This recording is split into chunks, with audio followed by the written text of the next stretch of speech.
Hello, beautiful people. I am Oliver Perrin for Semiagog and Crom. This evening, we will be discussing the Cimmerian, or if you prefer, Cimmerian, Conan the Barbarian. And with that in mind, I have an all-star lineup of guests. I am joined by Dave the Distributist, whom I will be referring to this evening as the Distributist, because we have another Dave Martell. We also have Conan Esquire, a clear signal that the Conan autists on this stream are entirely genuine. I am also joined by the mighty Closington.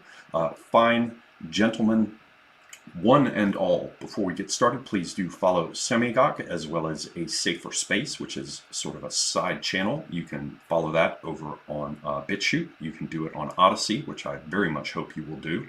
And you can follow those channels on YouTube. There's also Minds, there's a Gab, there is Twitter, there is also, whatchamacallit, Telegram. And Telegram is where I hope you will follow me for sure. Odyssey and Telegram both seem to be the future. Please consider picking up my books. There is one of poetry, and there is one that is sort of a dystopian sci-fi, sort of cyberpunkish little novella. It's set in the year 2076 in Istanbul. It's about a book thief who is pursued by remorseless corporate hitmen and an esoteric sect of assassins. He's trying to find himself a particular book, a book that might even be walking around. So I think that covers my shilling. I do want to say thank you to the Praetorian Chads who support the channel and make all of this possible. Thank you all very much indeed. All of the credit and none of the blame. So yeah, the first thing I think we should do, gents, I've had Dave the Distributist on briefly for a stream on Christianity. He was only able to come in at the end. Hopefully I'm going to be able to pick that up with a part two. He's been on the stream before briefly. I've done many streams with Closington, but because I have two new guests, I'm thinking we can just move clockwise from top around down and to the bottom. Starting with Conan Esquire. I want to give everybody a chance to introduce themselves and yeah, just where people can find you and that sort of thing. And I know Closington also wanted to promote an upcoming event that I'm very much behind. So maybe we can start with you, Conan Esquire. Thank you for joining us. Hey, my pleasure, and thank you very much for having me. Very happy to be here. Excited as always to talk about Conan. You can find me on Twitter. My handle is the same as my handle here, Conan Esquire. And there I talk about not only Conan, but other, I guess, matters within the pulp science fiction and fantasy sphere, as well as you may be able to guess some matters of law when I can't avoid it. Other than that, the only other real place to find me is on Amazon, where I publish my own sort of pulp science fiction fantasy work under the name Alexander Palacio. Very good, thank you. Dave Martell, who are you, sir, and where can people find out more about what you're doing, and what are you doing?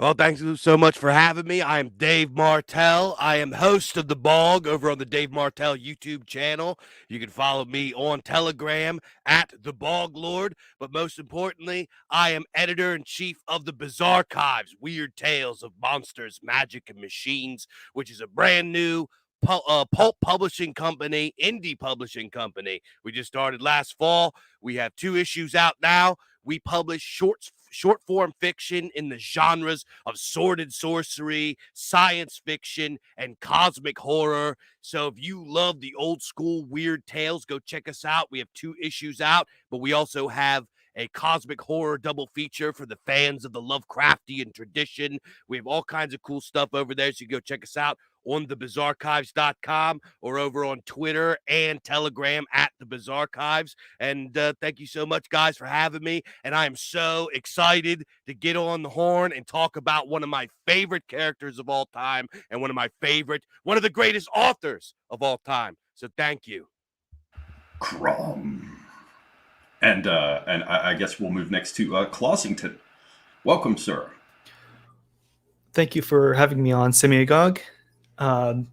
Before I introduce myself, I'd like to introduce the chat to the US event. We are, everybody in chat, break out your calendars because between February 18th and 20th, there is a US live conference in Nashville, Tennessee. It is going to be a 3-day extravaganza of speakers and shenanigans, all sorts of networking, all sorts of fun. There are, I can count on one hand how many apartments are left. Buy your tickets now while you can. The speakers list is on. I can't pronounce this. It's Skildings on Twitter. Distributist and I are going to be speaking at this live event. So go check it out. For my personal channel, I'm semi-retired from YouTube, but I may pick up the YouTube game once again. Oh, there's the website. Please go ahead and check out the Sealings website. Buy your tickets now while you can. It's going to be a great time. Excellent. Well, that brings us around to Dave, the distributist. Can one retire from YouTube? I feel like as soon as you leave, they pull you back in, or at least in terms of video making. But yeah, I'm the distributist. I run a channel, been doing it for like 5 years, and I will be at this event in Nashville. It'll be a wild time. I'll be there for 2 days, I think, of the 3. Excellent. I had thought I was going to be able to make it, but I am not going to be able to. I mentioned that in a previous stream, but I want to let any of my followers who did not know that know. But I do fully support the event, and many of my peeps and friends are going to be there. And guests like Dave Distributist, Clossington is going to be there, Prudentialist, Turnip, Red Hawk, Radlib. A bunch of the guys are going to be there, so hopefully you guys can all make it, because it's still going to be quite an excellent event. So now we turn to this. Oh, one last thing that I should totally plug here is Cyberpunk Internal Affairs, who produced the awesome version of the Anvil of Crom that you guys heard at the outset. He has also produced pieces for the Prudentialist and for Apostolic Majesty, 2 other excellent channels. So yeah, I just want to plug my friend Cyberpunk Internal Affairs. Does great stuff with synthesizers. He was very kind to help me out with that music. So now we turn to the subject of Conan. Perhaps we can go in the same order that we did originally. My main goal this evening is to get a sense of whether or not this character is really a proper right-wing figure, and if so, why? If not, why? What is the significance of this Conan archetype? You know, and I have a few other little angles I'd like to take a look at, but maybe just to get us started, and again, we can move in the same direction, starting with Conan Esquire. Maybe you can, each of you in turn, can tell all of us how it was that you first encountered this character, and why did you connect with it? For my part, I remember being a kid visiting my father, and my older brother had a Savage Sword of Conan magazine, and I think it was something about like ice lair or ice worms and strange women in the ice. I can't remember. I think it was probably illustrated by Bushima, or however the hell you pronounce his damn name. Could it have been the Frost Giant's daughter? No, I don't think so, because I know that story very well indeed. It was something, I want to say like the Lair of the White Worm or something. But you know, there were many of those stories that were just written up by the comic book people that didn't fit the proper the proper Howard stories, or even the later later versions of them. But I was just immediately struck by it. I must have been like 8 or 9 years old, and I just loved it. I could not pull my nose out of the comics. I remember not long after that, with a normal Conan comic. It wasn't Savage Sword, and I read in the back in the letters section that there was going to be a Conan movie, and I remember sitting there trying to sound out how the hell to say Schwarzenegger, because they were talking about the person who had been cast in the role. But from that point on, I mean, my entire fourth grade, third and fourth grade, I remember I just brought Conan pulps to school and was just like Conan the Usurper. I remember I've still got that same original copy. The cover's about to fall off of it. And all I could do was just read Conan. It was very striking. It hit me. You know, you had the muscles of steel, springs, and whalebone, you know, and the sense wedded to a razor sharpness, unlike a civilized man. You know, Conan, who just snapped awake, perfectly ready for action. You know, it was a character that really struck me as a young kid, and from there, of course, I had to see the movies, I had to read all the books, and I moved on to other things with science fiction and fantasy. You know, I got into writers like Moorcock and Zelazny, but and Fritz Leiber, of course, was another early one I really liked, with Fafhrd and the Grey Mouser. But Conan was really the first. It totally opened up that whole world for me, and I from that point on, you know, I couldn't put it down. So that's my story. What about you, Conan Esquire? Well, from context clues, I think I may have come up a little later than you, because frankly, I don't remember the first time I encountered Conan. I think that it just kind of came to me through cultural osmosis, because at that time it had kind of achieved at least a cultural ubiquity with regard to the name and the general idea of the character, if not, you know, the real specifics. And this was obviously post the 1982 Milius film. But when I got around to actually interacting with it directly, it was through, of all things, one of the Robert Jordan penned Conan the Barbarian novels. Because one of the early fantasy series that I read after sort of becoming interested in the genre through reading Lord of the Rings was Robert Jordan's Wheel of Time series. And through that, found out that he had written some Conan the Barbarian novels, and read those. Yeah, you know, they're a little spotty, but I like the character enough that I went back and read the Robert Howard books, and just absolutely loved them, and have been kind of exploring slowly through the Conan corpus since then. Excellent. I had not expected Robert Jordan, and you know, I've never read any of those. But it's good to hear that they're acceptable. You know, there's certain ways in which even the DeCamp and Lynn Carter ones were, they weren't quite Howard. You know, but yeah, that's yes, another angle on it that I have not even seen. For my part, I probably don't measure up to the rest of you autists. I'm sort of like the original true Conan fan from the days before. Like, everybody would have like 500 kinds of action figures and movie posters and all the books and all the comics all carefully, you know, put into Mylar sleeves with little cardboard backs. I'm sort of the old school of the Ace paperbacks and the, you know, buying the comics at the Magic Market or the 7-Eleven. But I hope to learn more from the rest of you, which brings us, I suspect, to Dave Martell. So, like Mr. Conan Esquire, it's kind of hazy. I can't really remember exactly the first time that you know, it just felt like he's always been there.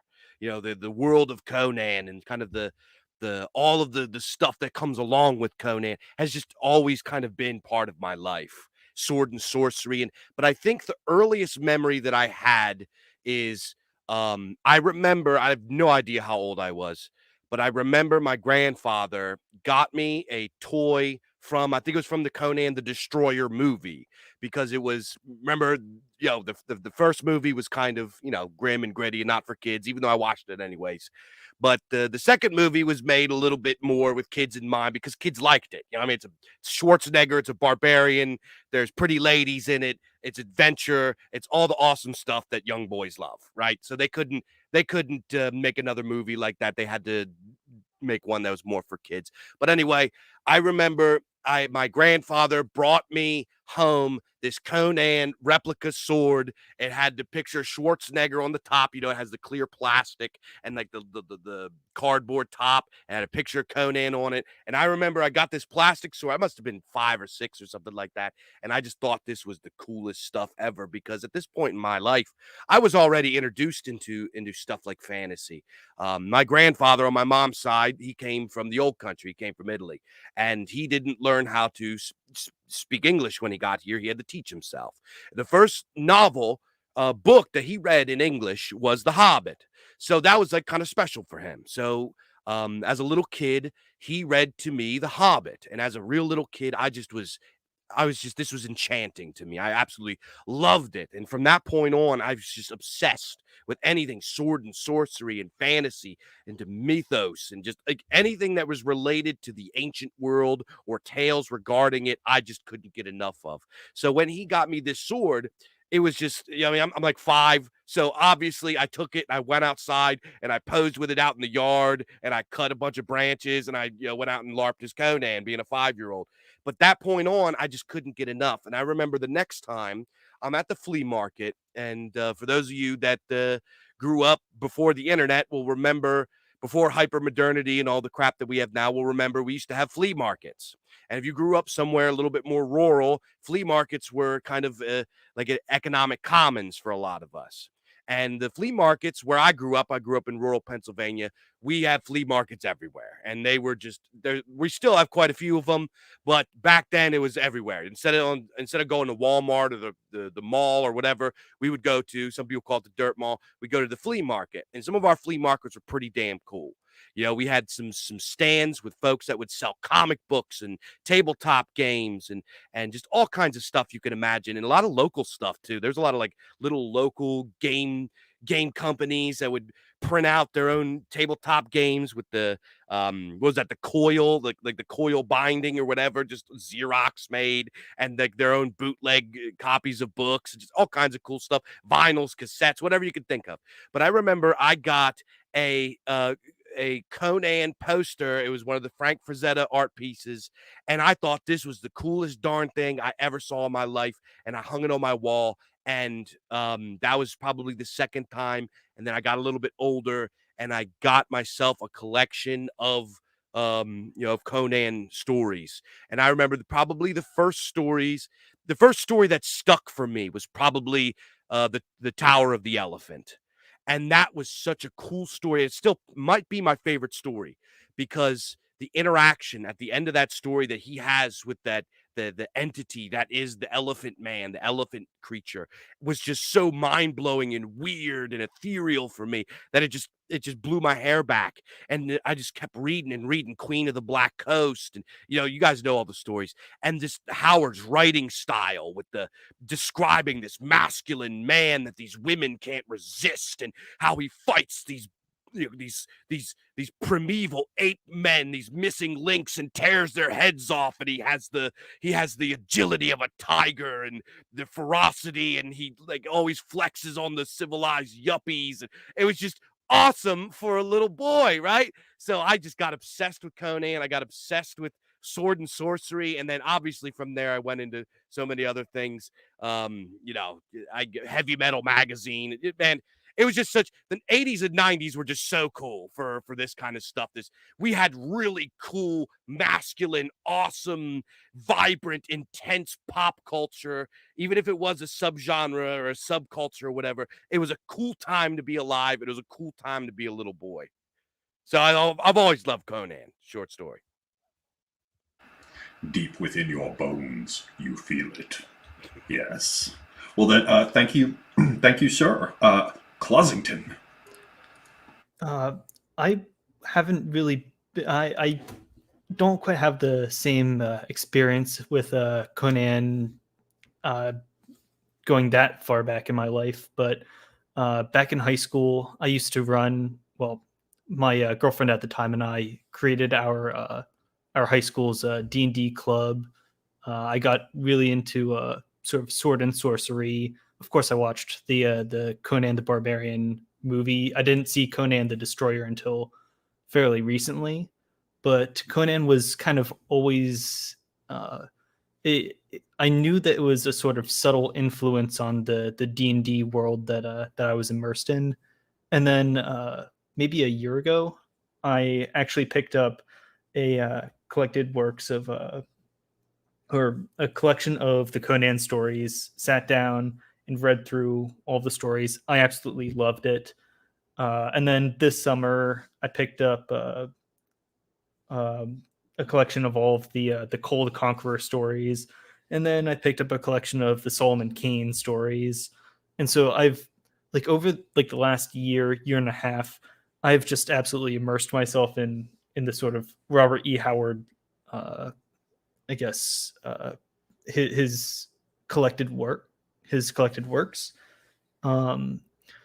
Yes, it's all very amazing stuff. And I was out fishing with my dad this summer, and I told him that I read through all of these Robert E. Howard stories, and he told me about how when he was a little kid, when he was like in elementary school, he read all of the Conan stories himself, and that really got him into actually reading bigger and better books. But the Conan stories were what inspired him to actually get into reading and get more educated. And I had a nice sort of bonding moment over that.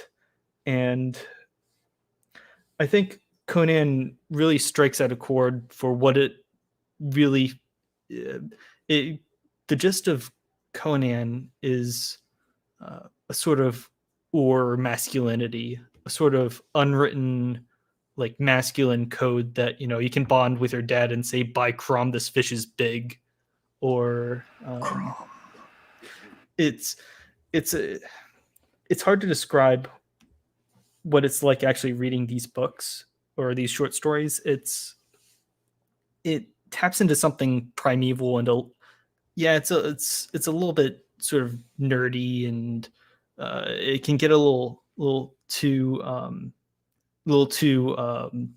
sort of hyper real, ultra 80s cheese. But at the end of the day, you're sitting back on the beach reading about how this big giant man slays the monster, saves the damsel in distress in a very fun archetypical way. And I highly recommend people read the Conan and Cole stories.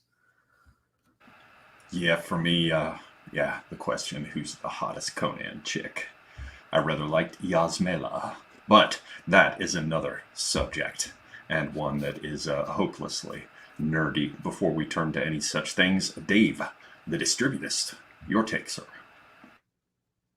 Well, I actually probably have a lot to say about the later of your two questions about whether it's right wing or not, but probably not in this little blurb about my experience with Conan.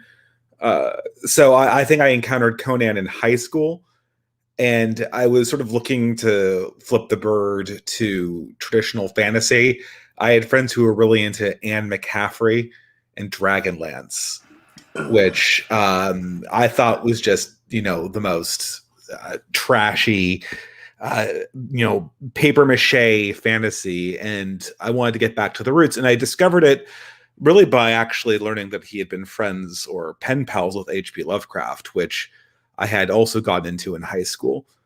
I suppose for me, I don't know if Conan really is, I think he's a masculine character, and that certainly plays a role.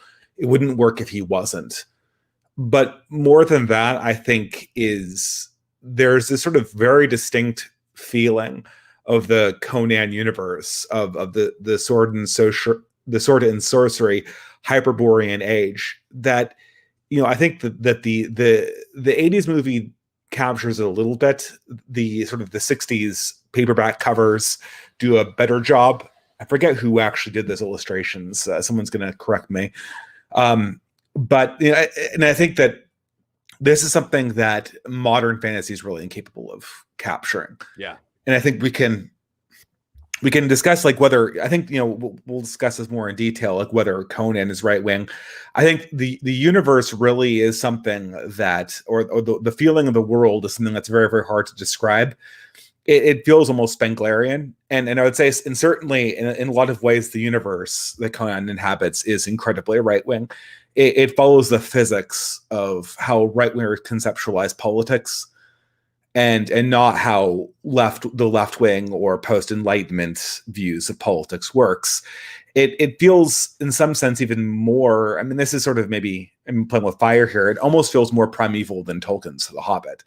And that's tough because the Tolkien's The Hobbit feels authentic in its own way, yet there's this very distinctly New Testament feel to The Hobbit. You kind of feel it blowing through the pagan world like either a welcome breeze or a foreign one. But in Conan, it's in some ways a less interesting world, but it's also more primal, and it's painted with starker colors. And for me, that was always, you don't have Conan the Barbarian without the world he inhabits. It doesn't work in any other way. And it definitely seems that with that world, I have a few friends who totally geeked out, went out to Cross Plains to see his house, and there's you can find a listing of what was in his library at the time and that kind of thing. And it does seem, from Shemites sounding like Semites, the idea of the map of the Hyborian world laid over.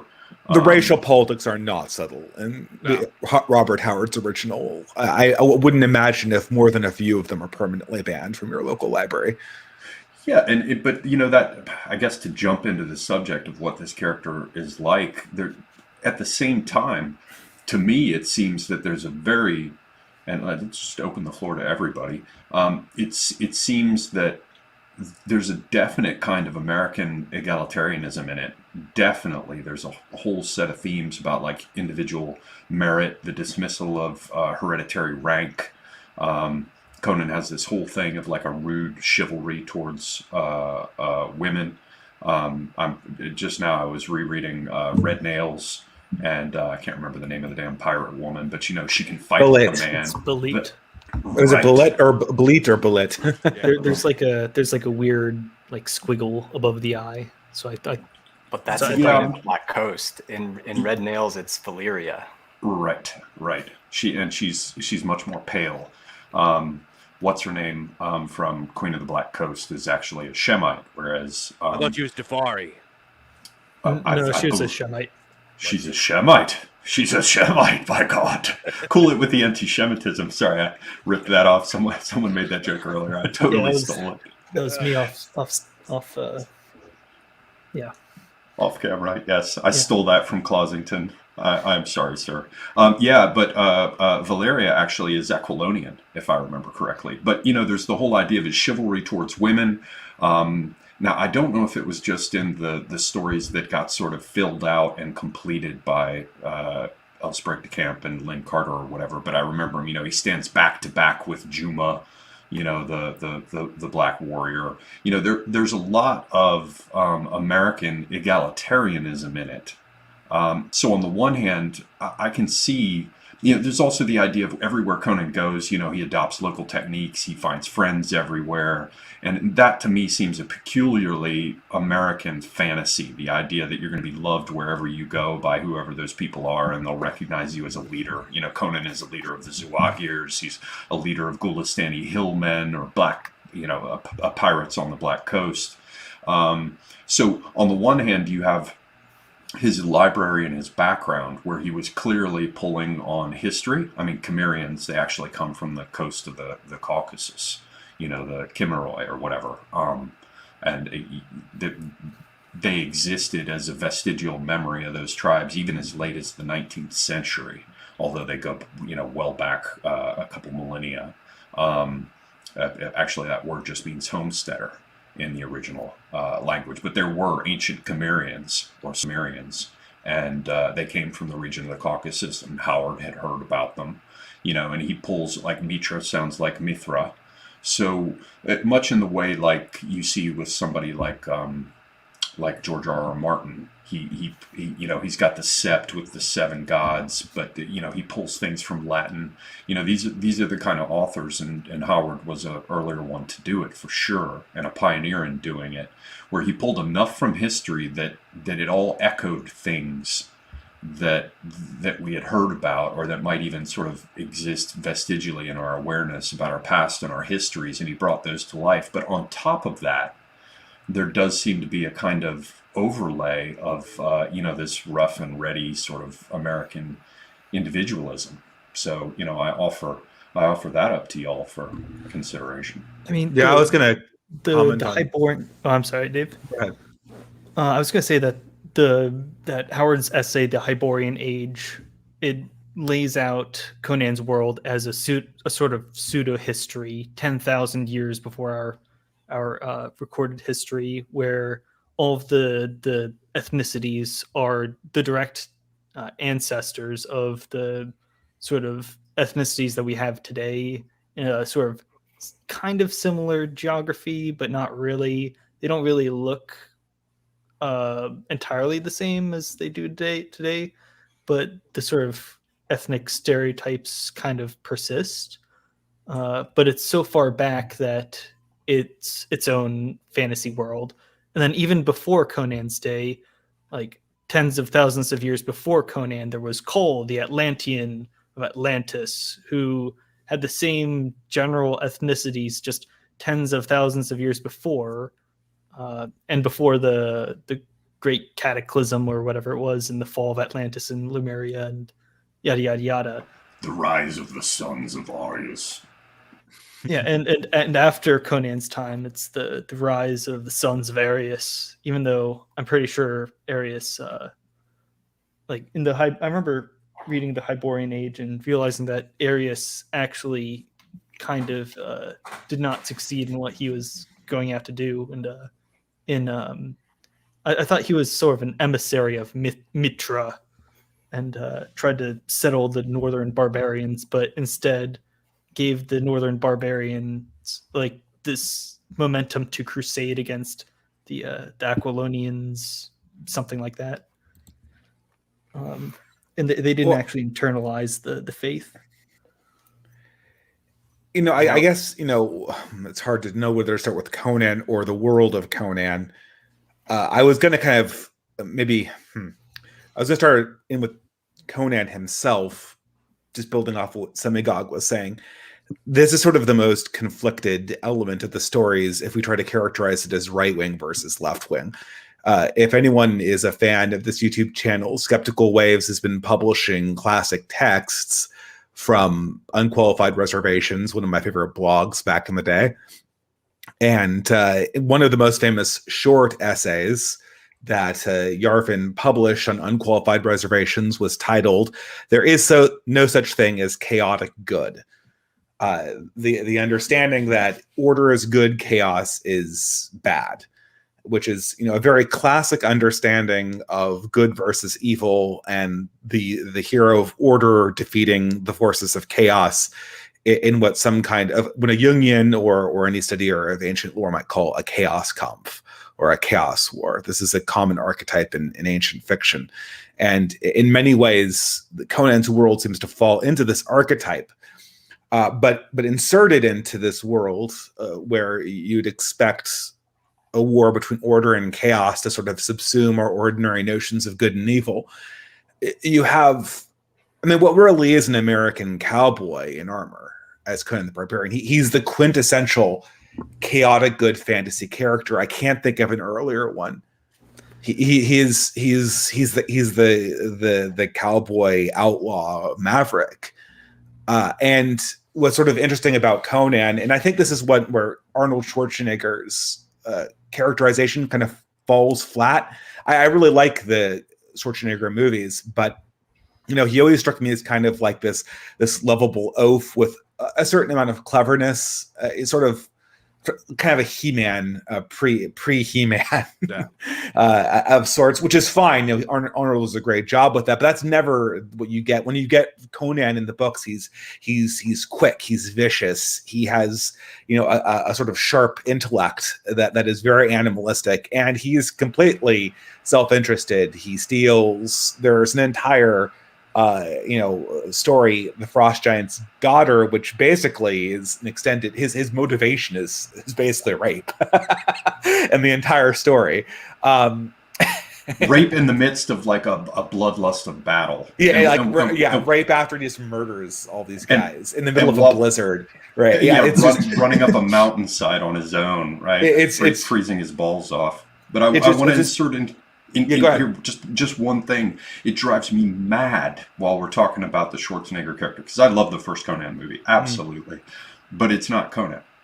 Conan had black hair. Well, the world is blue actually eyes. pretty good. I thought the world that they did that John Melius built was really captured the main strokes. I thought. Yeah, right? that's whenever I think of the set designer was brilliant. Yeah. Well, I'm sorry to keep on going back and forth, but one frequent theme you'll see in Conan stories is how civilizations are basically fixtures for their own corruption. They're built by kings and warriors, and then after those kings die, the edifice of civilization itself is just there to hold up weakness, corruption, and deception. And their vitality drains out and is replaced with sorcery and tools of deception and meaningless philosophies. And Melius was, I don't know if this was his idea, but he designs his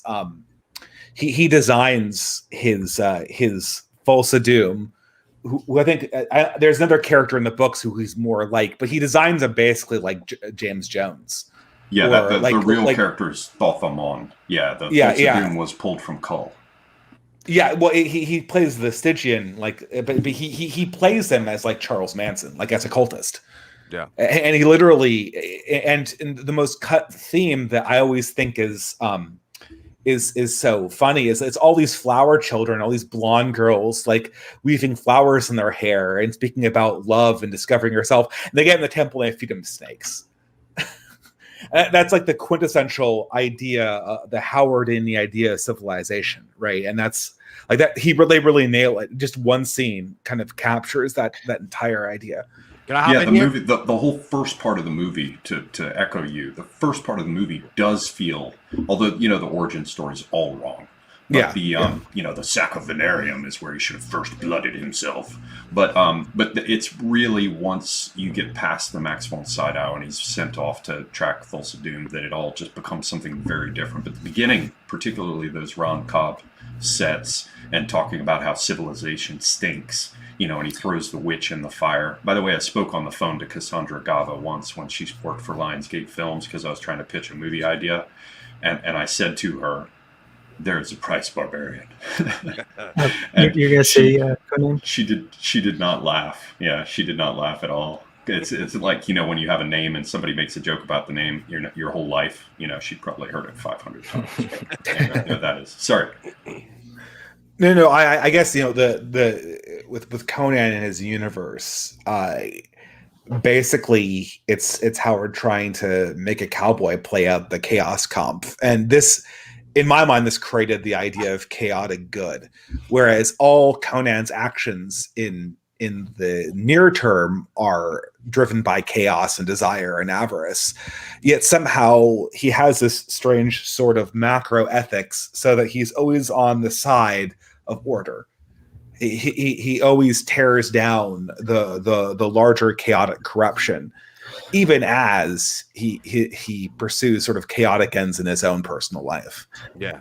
Respectfully, I think it goes a little too far to cast Conan the character as being purely avaricious in his personal dealings, because you can think of a couple of examples off the bat where he chooses let's say a more at least neutral good option over the immediate chaotic option. For example, in like the Jewels of Gwalur, he does not drop that girl off the cliff to keep the jewels. He drops the jewels to save the girl for no personal benefit. But I take your point. I think your point is broadly correct. The deep lore. Well, when we look at Conan, the character, we kind of have to, and whether or not he is a right-wing character, we kind of have to take a step back and define kind of what right-wing means to us, right? Because right-wing the right-wing, left-wing kind of the dichotomy there, as time goes on and we go into these new epochs with these kind of the way that society is going into kind of epochs of hyper modernity, and then we're leaving out of post modernity, and could pull hairs about this all day long with what is, but when we look at what is right wing, and I think Mr. The other Dave pointed it out very well, that when we look at kind of how right wingers or traditionalists or however you want to say it conceptualize politics or just conceptualize their Weltanschauung as a whole, we have to kind of look at we see the world through order, right? We see the world through natural law. We see the world as there are laws that are above us, right? There are laws that are kind of that govern our reality, whether we like it or not, whether you believe that those laws are dharmic or they are God or or just natural law, whatever. Right wingers, traditional minded people have this worldview that the reality is ordered, right? It's not subjective. It's not up for it's not perception, so on and so forth.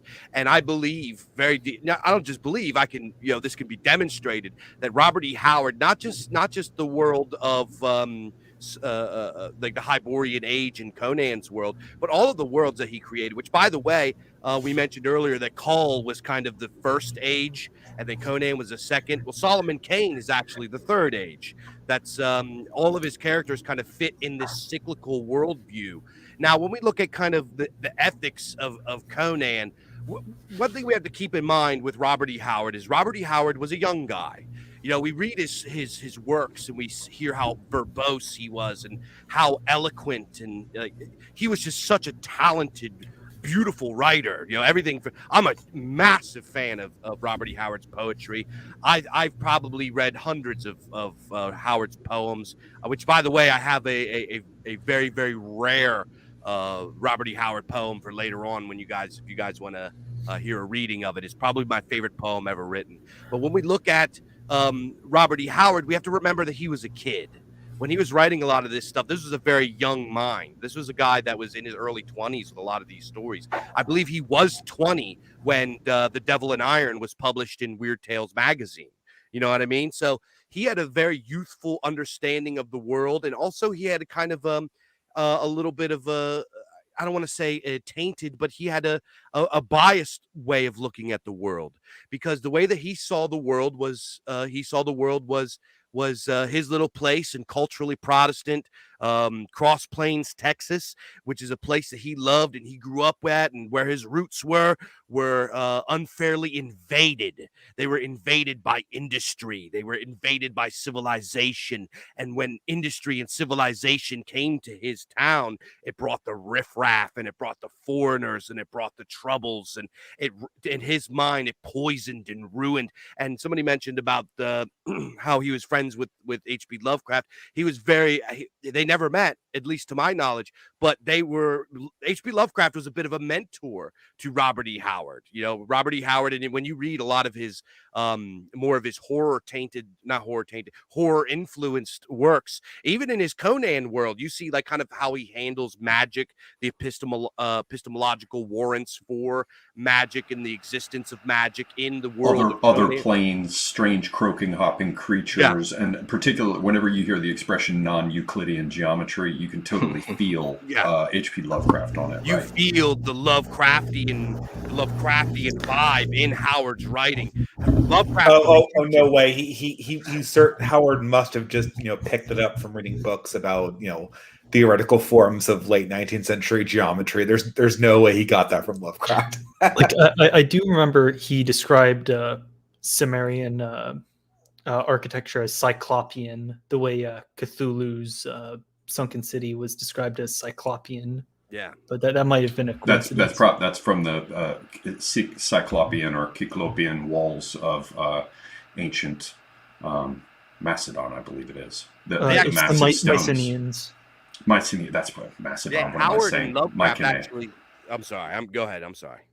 No, that was it. Go ahead, please. Yeah, Lovecraft and Howard were actually they exchanged many letters. Lovecraft exchanged letters with many. He was, I'm sure everybody's familiar with the Lovecraft circle. He kind of took all of the young writers from weird tales and brought them under his wing, and kind of, so he wrote something to the tune of, I believe it was like 30,000 letters or some absolutely astronomical amount of letters that he wrote to people. So him and Howard exchanged many, many, many letters and had discussions about many things. So they were actually very dear friends. And I read that when Mr. Howard took his own life, that H.P. Lovecraft was so distraught by this that he went into a deep, deep depression, and some of his close friends, being Donald Wandre and some of the other authors, said that he never really recovered from it.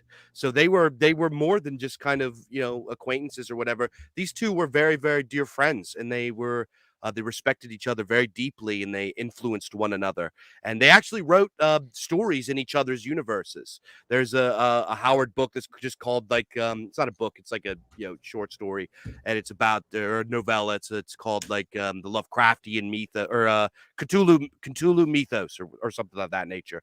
But anyway, when we look at Robert E. Howard and we look at Conan and whether or not it is right wing, I would say that it is demonstrably right wing, insofar as it has these kind of transcendent ideas of nature is this inescapable, crushing existence, this crushing order to reality, and civilization is nothing more than a construct of man, and will fall and rise and fall and rise, and man is nothing more than a rat trapped in the cage, the race of natural law. So I would say that we could get into kind of like the cultural Protestant, egalitarian, might is right view of some of his stuff, but Conan was an Ubermensch, and left-wingers don't believe in Ubermensch. I think that's right. And I think there's something also to be said for kind of looking at, rather than trying to exactly describe what the right, so to speak, is, rather looking at, what the right is pulling from Conan actively, right? And so from that, you get this, as we've talked about before, like hypermasculine, supersaturated imagery, this like you said, kind of Nietzschean concept of will, of morality, and this highly natural law world. And then, without getting too deep into this, the racial politics that have been hinted at already, as well as, I think, one of the more interesting kind of subtexts here, his strong interest in alternative theories of geography, or cultural drift, maybe most obviously typified by his consistent reference to Atlantis, but there are also other kind of more esoteric or obscure theories that were floating around at Howard's time that he was certainly aware of based on his writings. But I guess the most important thing, I think, that needs to be brought up in the context of asking whether Conan is right wing or not, is to note that Conan, the entire Conan mythos, takes place in a pre-Christian world, and so that kind of goes back to the chaotic good argument that Dave was talking about. And I think, Dave, correct me if I'm wrong, but I think you said something to the effect that there can be no such thing as chaotic good, and maybe that no such thing as chaotic good occurs after Christ, right? Like post Christ, there's no such thing as chaotic good. Well, I don't know. It's weird because I don't know. I think this is a formulation that Curtis Yarvin came up with. No such thing as chaotic good. The argument hinges on the fact that human beings really only control small things. So how can you be chaotic on a small order and then directed towards order on a large one? But this is sort of, I think that's an interesting ethical question in reality. But in terms of just literary archetypes, Western literature, especially late 19th century literature, and especially American literature, is just chock full of sort of the cowboy archetype of the chaotic individual who somehow births order, even though they're sort of temperamentally opposed to it. I mean, anyone who's ever saw the movie The Man Who Shot Liberty Valance, which is one of my favorite Westerns, probably my favorite Western of all time, John Wayne's character in that's a great example of like the archetypical American cowboy. He makes way for a civilization that he knows he can never thrive in. And obviously Conan is different. He's much more tearing down corruption. And I guess later in his life as a king, he sets up civilization that he's sort of like fundamentally in his soul not really amenable to. But yeah, I mean, I think that you see some of the cowboy archetype in Conan a little bit. And that cowboy archetype goes back to the old thing of like Celts rustling cattle. And that sort of wild adolescence, right? Because we forget that there's a whole dimension of in history. You know, if you looked in ancient Ireland or many other places across Europe, the whole Indo-European vibe is, you know, someone mounted on horseback is a gentleman. You know, chevalier is a sign of rank, someone who rides, or in German they say Ritter, right? The rider, Ritter von Beck, right? From an old Moorcock story. So the idea of the mounted man as being elevated, or, you know, being on the chariots to go riding, you know, on the road, ride, and road, all being tied etymologically, you know, and to go over the next hill, the idea of go west, young man, and to raid, to take your woman by throwing her over your shoulder, still surviving in some Indo-European traditions that, you know, not as popular with most of the Europeans these days with their penchant for consensual marriage. But there's the idea of that wildness of youth, which ties with the idea of a barbarian. And I think there it is possible to be chaotic good, that it almost ties more to a certain age. And this may relate to some fundamental aspects of Howard that maybe weren't fully mature. I don't want to psychologize him, but, you know, it occurs to me children can certainly be chaotic good. And adolescents, when they're not the worst sort, are themselves sort of going through a phase of chaotic good. I don't know. I don't want to go too far down this byway, but it seems there might be some room for that. So I would argue that what Howard is putting forth with Conan isn't so much that is kind of he had this belief that what he was demonstrating with Conan was man in its purest form. You know, he has a very famous quote. He says something to the tune of he says, "My characters are more men than these real men are. They have hands and they have bellies. They lust and they hate. If you scratch the skin of civilization beneath, you will find the ape roaring and red-handed."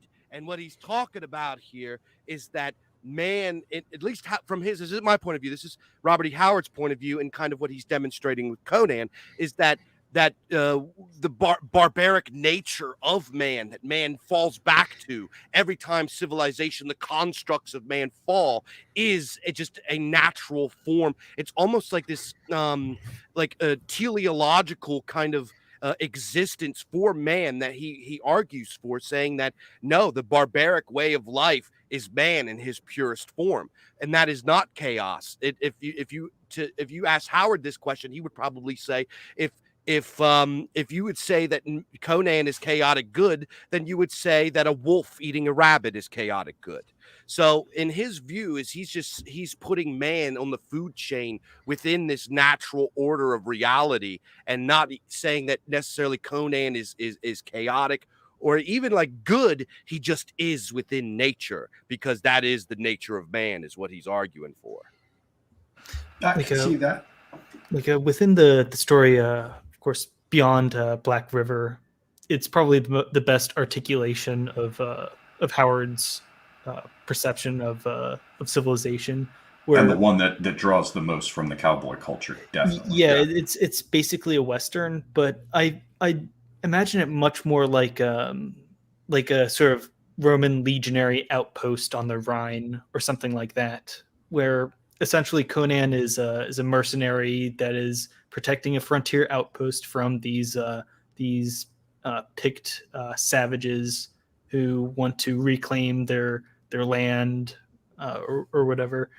And the message of the story basically is that civilization is sort of it's this outpost of order that will eventually fall to these chaotic gods of the wilderness who will eventually rise and wipe everything out, sort of like a sandcastle that you put up, and then the inevitable tide comes in and washes everything away. But the flip side of this, Conan is introduced as a sort of mercenary for the Aquilonian settlers. However, Conan reveals that he massacred an outpost on his homeland. What was it called? It was like Venarium or something like that. Like, he distinguished himself at the age of 15 by slaughtering this outpost on his frontier. But now he's defending this other frontier, and he sees both the side of the farce, that is the sandcastle, but he also sort of admires the heroism, or the sort of rational heroism that one of these settlers actually puts up in trying to protect civilization. Yeah. I would say that what he's putting forth is that civilization is the chaos and the barbarians are the order, is sort of what I get out of his stuff. However, I do think it's a bit of a fool's errand. It's like a wild hog chase to try to find these kind of grander philosophical consistencies in the world of Conan, because at the end of the day, Howard was just trying to write badass stories for the sake of badass stories, and you don't even know which way. Sometimes Conan does the good guy thing, sometimes he does the badass thing, sometimes he's violent for the sake of violent. And if we want to look at kind of somebody mentioned earlier about the kind of what the right can glean from Conan, or what we take away from Howard's writing. And I don't think that a grand philosophical narrative from the world is really what we're looking for. We're kind of looking at what is consistent in Conan, and that is just the raw state of masculinity, just masculinity in its rawest form, kind of this kind of the, you know, like he said, the ape, or the and I don't want to say that, you know, the ape is all that there is, but this is just coming from Howard's point of view, that masculinity is kind of raw. It's okay to go do bad kid shit. It's okay to go do wild stuff and destructive stuff. It's okay to go, you know, just go live life and experience the things of life that are good, and that is experience itself. And that's kind of what I think that we glean from Conan, and we get to put ourselves into this role of this Ubermensch that kind of goes and just lives up. Conan himself kind of transcends the laws of man. He transcends all of these things. And we mentioned earlier about how he can just walk into any civilization, walk into any culture, and just kind of become the boss, because he's just universally boss energy wherever he goes, because he is an Ubermensch. And I think that's why we as right wingers get so into it, because it's a fun pastime to, you know, I kind of reject this negative connotation around the term power fantasy.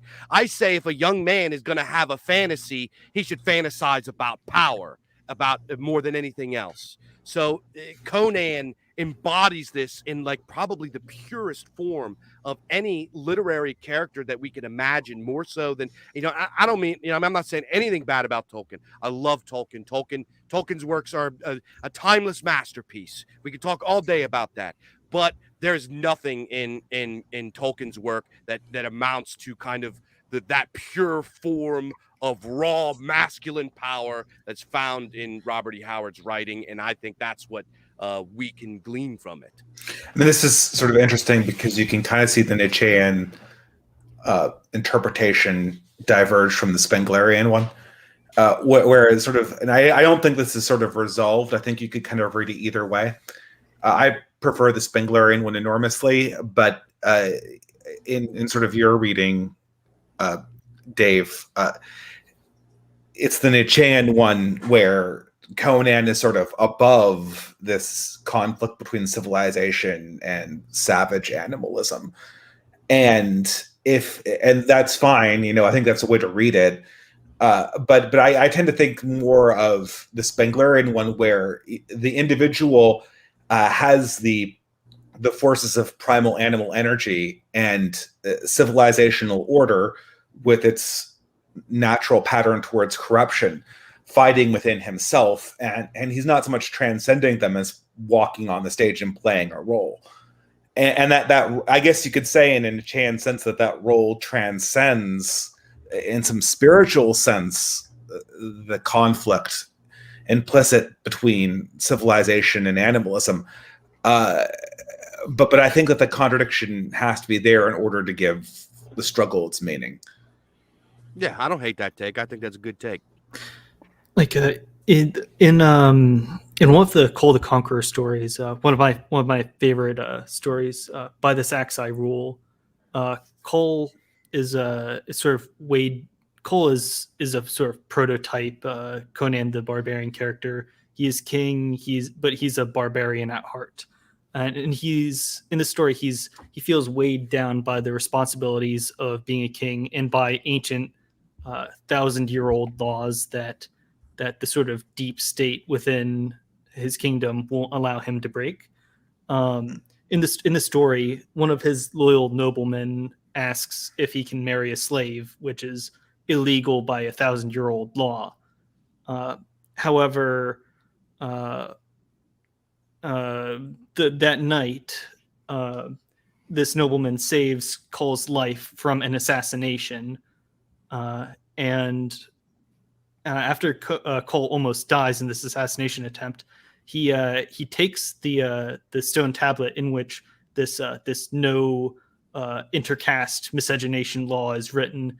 He smashes it to the ground and then shouts, "I am the law," while waving around an axe. And he says something along the lines of, I'm a slave if I can't reward my friends and punish my enemies." And he goes on about how he's a slave to these laws, these customs, these traditions, as he waves around this axe.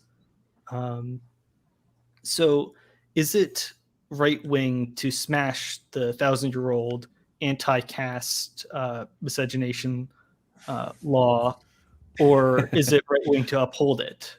Is it trad to be the Ubermensch who transcends these laws and breaks them, or is it more moral to be the actor, the slave? Clossington, I think that,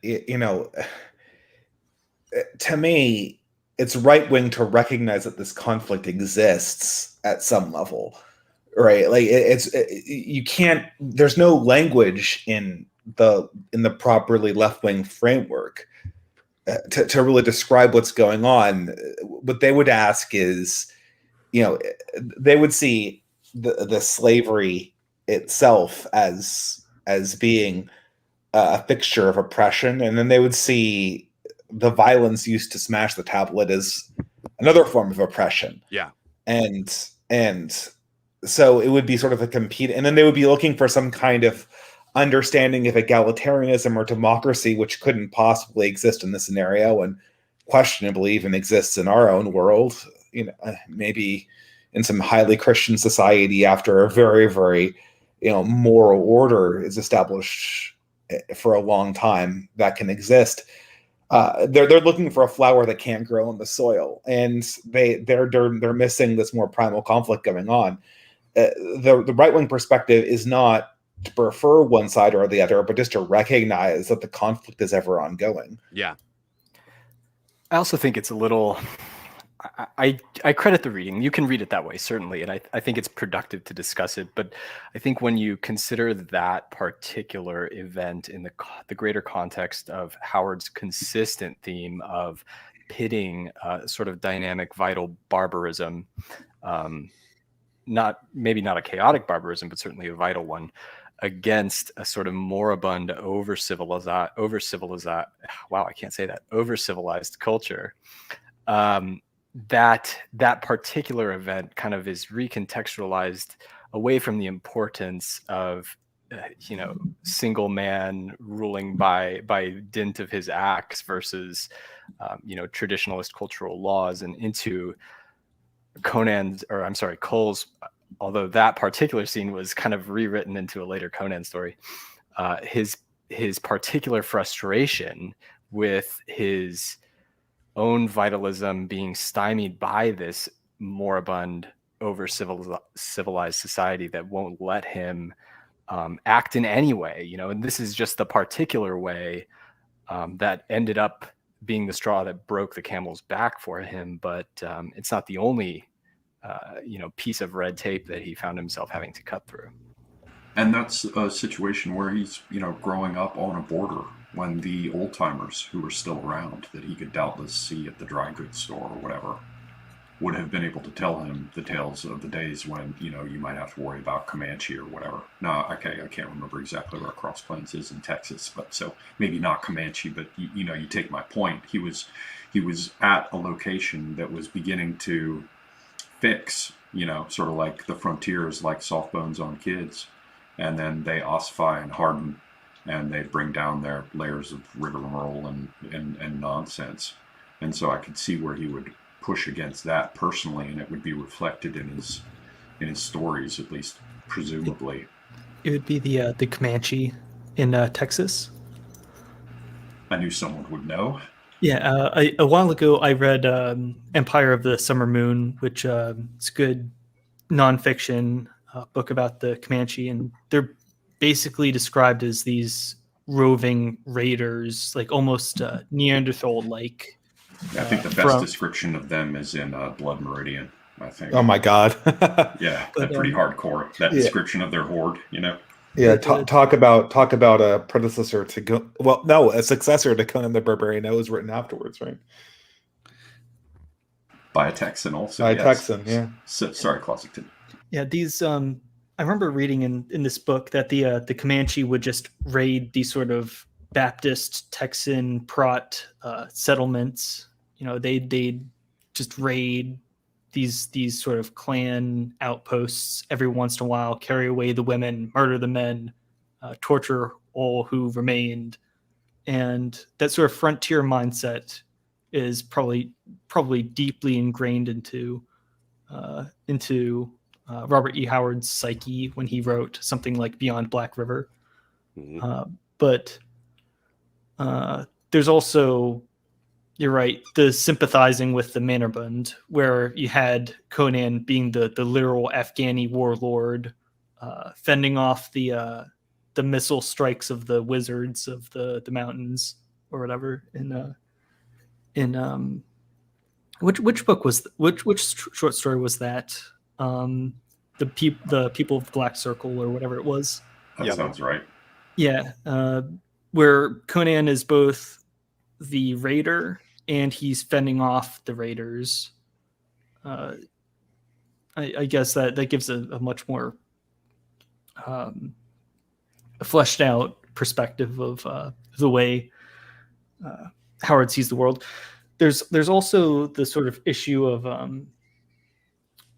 the changes that Howard made between Cole and Conan. I remember in what's the adaptation? It's like the Phoenix Sword. The Phoenix on the Sword. Yeah, the Phoenix on the Sword, where Conan is essentially a sort of messianic figure compared to this sort of Gilgamesh sort of figure that was Cole, which I think is a little bit interesting.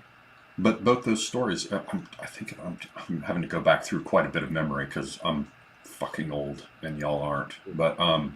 But if I remember correctly, both in Phoenix on the Sword and in one of the Cole stories, there's a poet that he doesn't want to kill. In both of those, he's among the assassins and like moves in to try to kill him. And in both cases, the characters, certainly with Conan in Phoenix on the Sword, and maybe with Cull as well, he doesn't want to have to kill the poet, and does, and the poet's all screaming about how he's a tyrant and everything, and gets the act. That's definitely a right-wing moment, you know, where the journalist gets it. Well, the poet is actually a radical nationalist who sees Conan as a barbarian interloper. Which is kind of strange. Right, but it fits better the 30s, you know, when he was writing, the 20s and 30s, I guess. Another thing that also strikes me as very, very interesting is that you have the idea of this icy north. Now, he's not a Hyperborean, he's a Cimmerian, which is very different, and he's at pains to talk about how the Hyperboreans are dour and lanky. They seem to be modeled on Slavs, and of course he's got the Aesir and the Vanir. So you can sort of see him in this picture, which is inspired by the Frost Giant's daughter.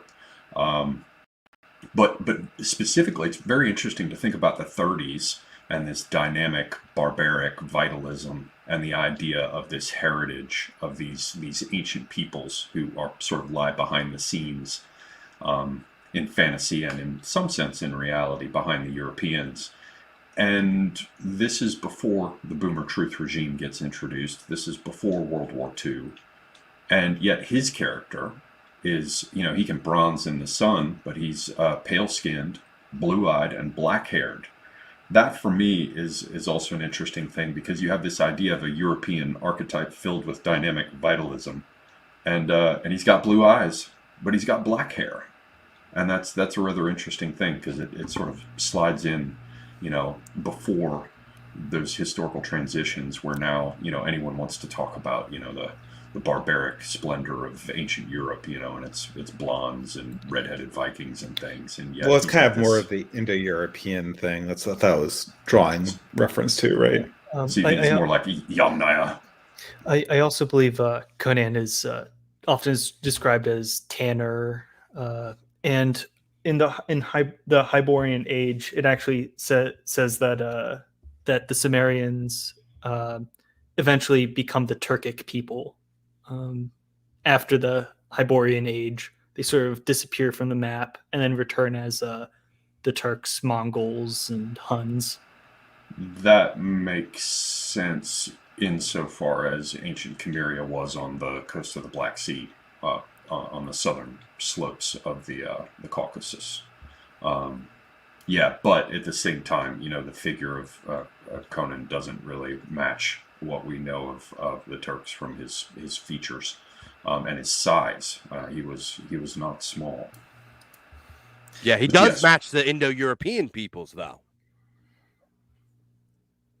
Yes, but the interesting point being that it doesn't match the ideas that were just beginning to gain currency in his time of them having to be Germanic. And I think that might be another thing that simply comes down to the fact that he was an American. The individualism, or like we talked about Beyond the Black River, stories like that. I can almost hear some old timer telling him a story about how when the Indians attacked, this young man fought them off, him and his dog, and they both died. And that just sort of making it into the story. Of course, I don't know that, but it definitely has the sound of handed down frontier stories. So again, it's sort of like, it's almost like a glimpse of how Americans would have thought about their own ancestry before they were told they were not allowed to, and before they had an archetype of the evil blonde villain, handed to them. Well, also kind of the widespread kind of blondism, the romanticization of blondism. Now, blondism, like blonde and blue eyes and green eyes, and a lot of these variations, these did come from the steppe peoples, the Indo-Europeans that came and kind of replaced the populations of the Neolithic farmers, the Neolithic farmer populations, which still kind of reside in places like Sardinia. Sardinians are still pretty close to the people that built Stonehenge. But Basques and Albanians maybe too. Yep. Yeah. So Conan would fit in if you place Conan next to the chariot riding, Aryan Chads of the early Bronze Age. He probably wouldn't stick out too much. He would look pretty close, because these people did have they did bring the blondism and the fair features, but they also did have some people that were a little bit more had darker hair and stuff like that. It wasn't uncommon among them. Now, it's also very, very possible that he just made Conan look like him. You know what I mean? So that's kind of what I really think happened is Conan was kind of Robert E. Howard to the max, right? He put it to the max. And this is kind of off topic, but I wanted to bring this up before I forget, is how is Conan valuable to the right?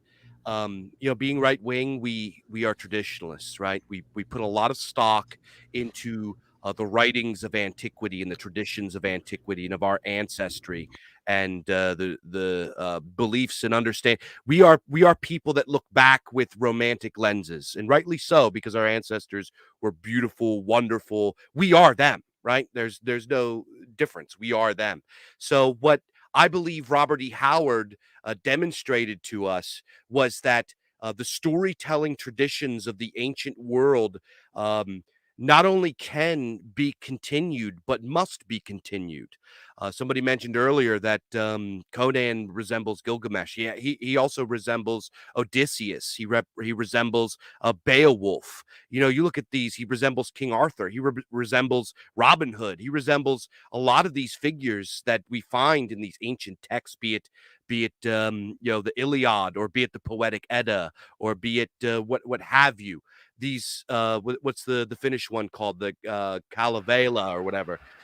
These figures, these heroes that we find in our ancestral texts.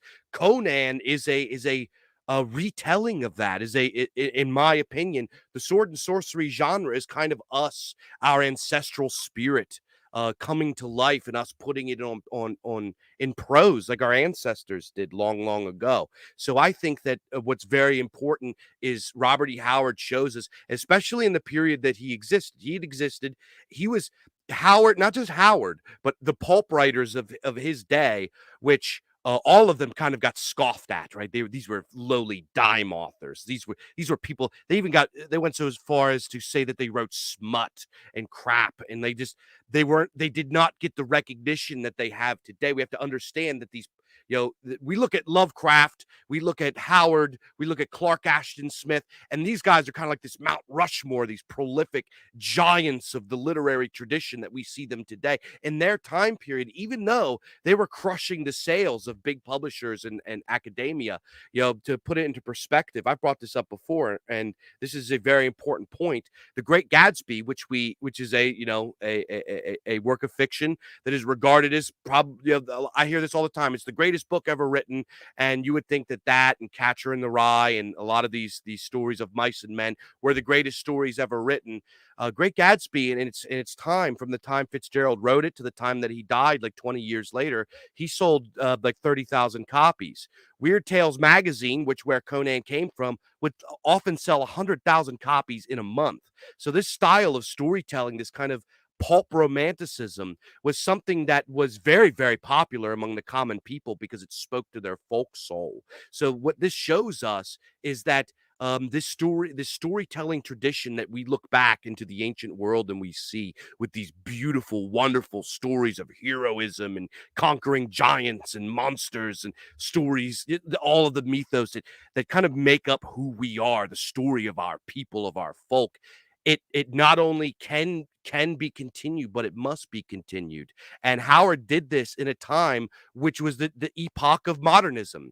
He was bringing things to the table that people were kind of like, what are you even talking about, dude?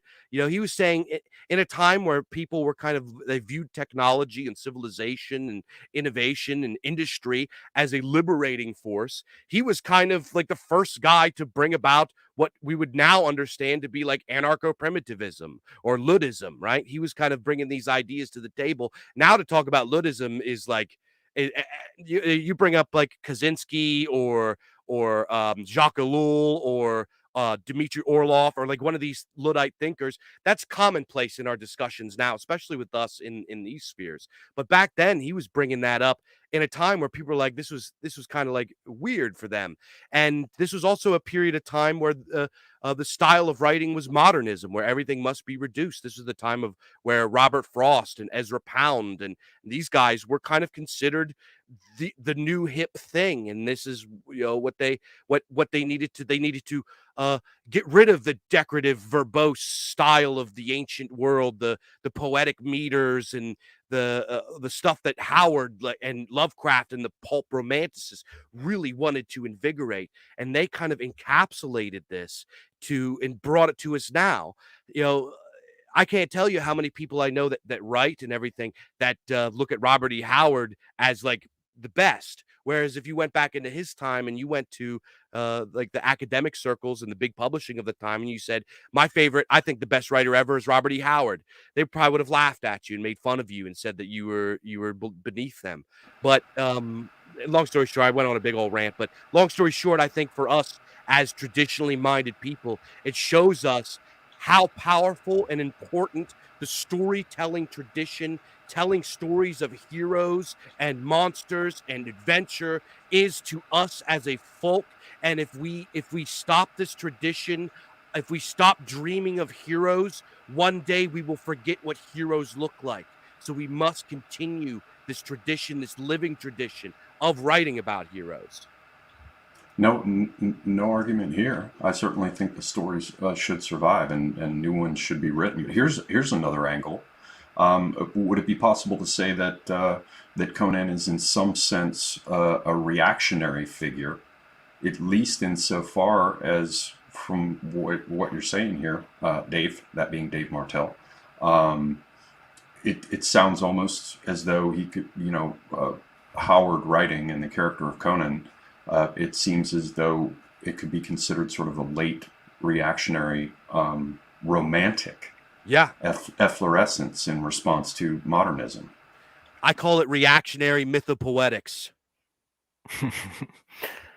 I like that. Yeah, I think I tend to agree. I tend to think that Conan is right-wing. And by Conan, I mean the character, sure, but also just kind of the general Howardiana, like the vision of Conan the Barbarian, the world he exists in, and the set of characters and the stories and so forth.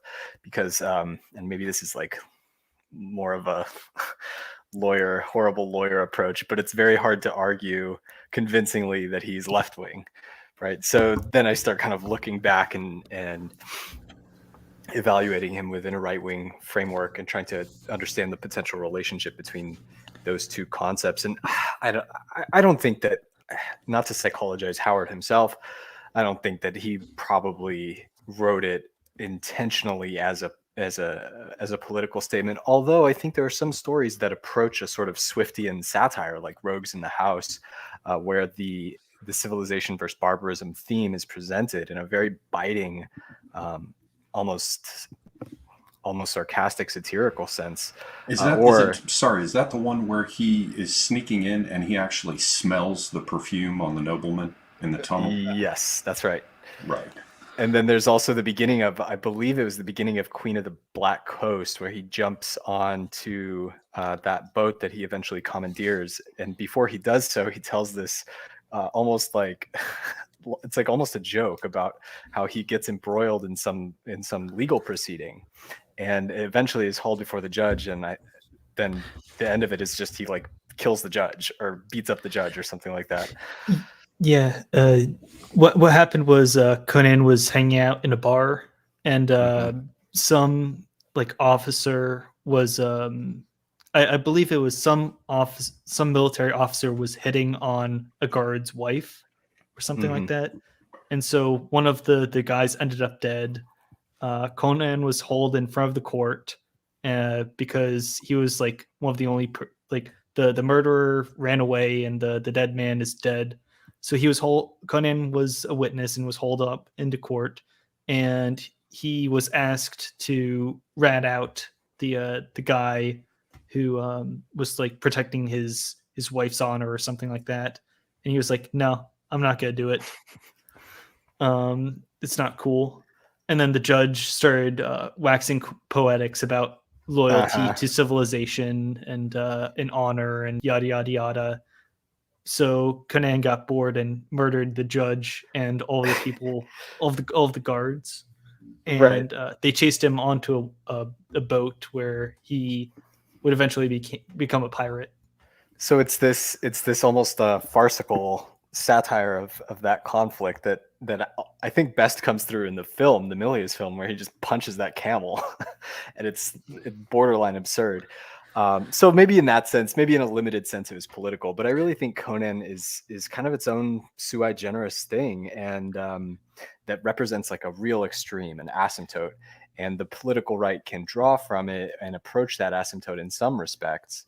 But ultimately, I think it functions as more of a, I don't know, more of like Dave Martell was saying, like a mythological or mythopoetic underpinning of efforts on the right broadly, that obviously appeal to kind of a previous generation of guys like John Milius, or guys like Frederick Malmberg, or some of the other guys on the board of director of the Robert E. Howard, the Robert E. Howard Foundation, or whatever charity it is, are reputedly relatively politically conservative also. So it's not just a function or an element of the Bronze Age pervert fans or anything like that. I actually disagree. I believe that the sort of do what thou wilt philosophy, do what thou wilt Nietzscheanism, is ultimately it's a deterrent. It deteriorates any sort It's of chaos. It It's is the chaos. base of It it is is, chaos. right? I mean, like, it's the sort of yeah. Foucaultian.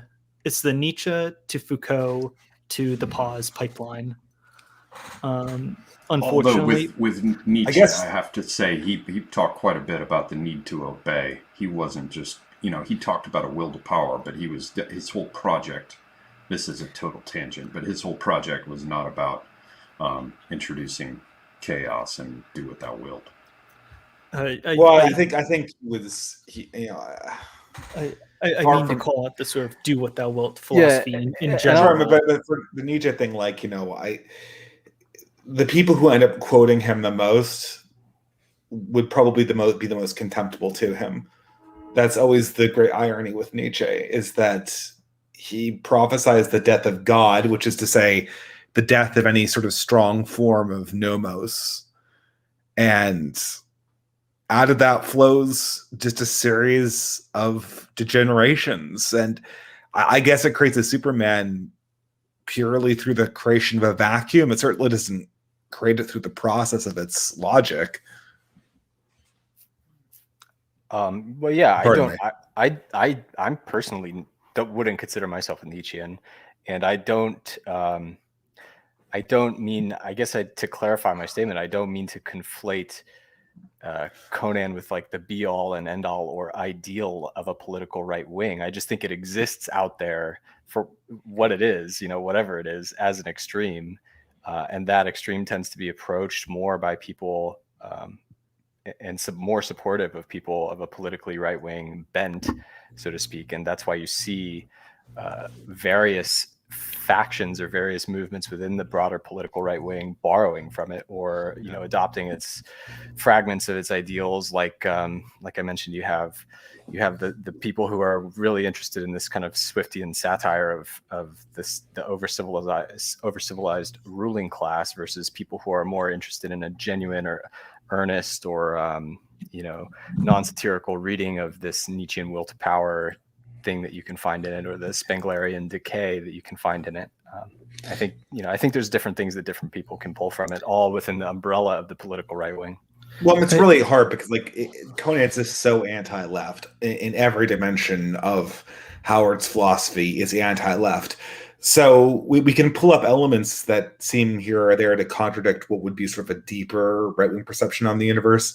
But it's really immaterial because in this day and age, if you're not intersectionality, you're on the right wing. Right. So, it's kind of right-wing by immaterial default. when it comes to the present day right? Because it's so much about Howard is just anti-left at every level.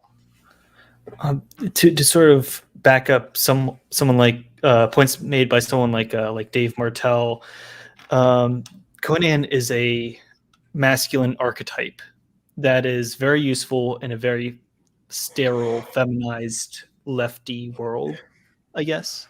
Amen. And to that extent, he is, elementary school boy, read this to get into literature, and read this to figure out your place within the realm of gender politics. Be a man, and to that, it's Conan's a man's man, and so that's respectable on its own. Yeah, and he'll encourage people to work out, right? So there's that. Would you guys say that? Well, I guess this is sort of a two-part thing. Do you think it's a worthwhile thing? For example, I know that some folks here have children. Would you have your kids reading Conan? And if so, what do you think that they would take away from it? What would they learn from it? I think Closington just touched on that. And the reason I ask is because that shit got me into reading. Like, I just immediately, I was reading, books in third and fourth grade, which is, that's not any big thing. But compared to people today, to be sitting down and just reading through complete books, I couldn't put them down. And it really did pull me in, and it really did get me started reading, because I simply was not interested in anything that was going on around me at school. And at that age, when you're that young, you can get away with sort of having your book there and reading it and ignoring everyone else. I mean, you could anyway when I was in school back in the Middle Ages. So for me, it was a very strong pull. All that pulp. I mean, there was no Weird Tales at the time, but there were all the Daw Moorcock books and the Ace Conans that I was reading. They literally pulled me in and got me reading at a very high level early. So there's certainly that. But I would ask you guys, whoever wants to dive in first, do you think it's worthwhile, for those who have kids, to have them reading these stories? And what do you think people would get out of them? Well, I mean, giving your kid, I don't know. I mean, a parent giving their kid Conan sort of defeats the romances, finding it for yourself, right? That's of finding these paperbacks in a used bookstore. I guess the risk will be that we just won't have these areas of discovery anymore. Yeah, no more used bookstores, right? Yeah. Well, I'm definitely going to give my boys Conan. They're definitely going to read Conan. They're going to read Lovecraft. They're going to read all of these things. Oliver, I had a similar experience when I was in school, because in school you read all of the modernist stuff. And I'm not saying that stuff is bad, because a lot of people, they come at me because they think I rag on it too much. But in my opinion, that stuff is boring. I don't want to. I like doing things in life. I don't really want to sit and read 100,000 pages of people talking to each other and exploring, social commentary and all. I want to read about a dude that comes into contact with a troll and slays it and rips its head off and then bangs a hot lady. That's what I want to read about, because I'm a dude. And I think that if we brought back this idea of just raw heroism, and not just the topics themselves, but in format too. When Conan was coming out, and when Weird Tales magazine, the golden era of fiction, and they call it the golden era of fiction because it really was the golden era of fiction. During the pulp time, everybody was reading. That was the pastime. That's what everybody did. Instead of playing video games, instead of watching TV or whatever, everybody read. Everybody read these dime novels. Number one, because they couldn't afford the big novels that were coming out, because it was the Great Depression. It was a time where people were very, very poor. We're talking, this is the time of bread lines. This is around the time of the Dust Bowl. This is a time where people were suffering. They didn't have labor laws and stuff like that back then. This was a tough time to be alive. So when they read, they didn't want to read about these kind of galaxy-brained interactions about social commentary, which a lot of these academics wrote because they wrote about the suffering of the working class because they didn't experience it. It was an abstraction to them. The working class people, the last thing that they wanted to read about was the suffering of the working class, because they were living it. They wanted to read about guys going to different planets and slaying aliens, and they wanted to read romance and about dogfights and detectives, and they wanted to read fun, awesome, exciting stuff. And I think that we today are reaching a period where we are very, very similar to the people of the Great Depression, our very recent ancestors during that period of the golden age of fiction, insofar as people nowadays have a very bleak understanding. They have a very bleak look at the world. They have they see the world as chaotic and grim. They're not sure when things are going to get good again, whether things are going to be happy again, whether there's going to be economic relief ever again. People work a ton of hours. We have inflation and all that. We could talk all day about this kind of stuff, but people are in a very similar situation as they did back then. And kind of the format of these very short, punchy, reactionary mythopoetic style of stories, I think, and I would like to say that I believe that my publication, The Bizarre Archives, and the very quick success that we've experienced this is proof of how people, because they don't really have a lot of time to delve into these kind of doorstopper novels anymore. And we could look at the sales data of the novel. You could read endless articles talking about the statistics backing what they call the death of the novel. But people don't have the time to dedicate to that thing, between work, between kids, between paying bills, between so on and so forth. They don't have the time to read these things. So these short, punchy format of the old pulps is very much viable again. And I think that this is so powerful because it is going to make reading and storytelling fun again.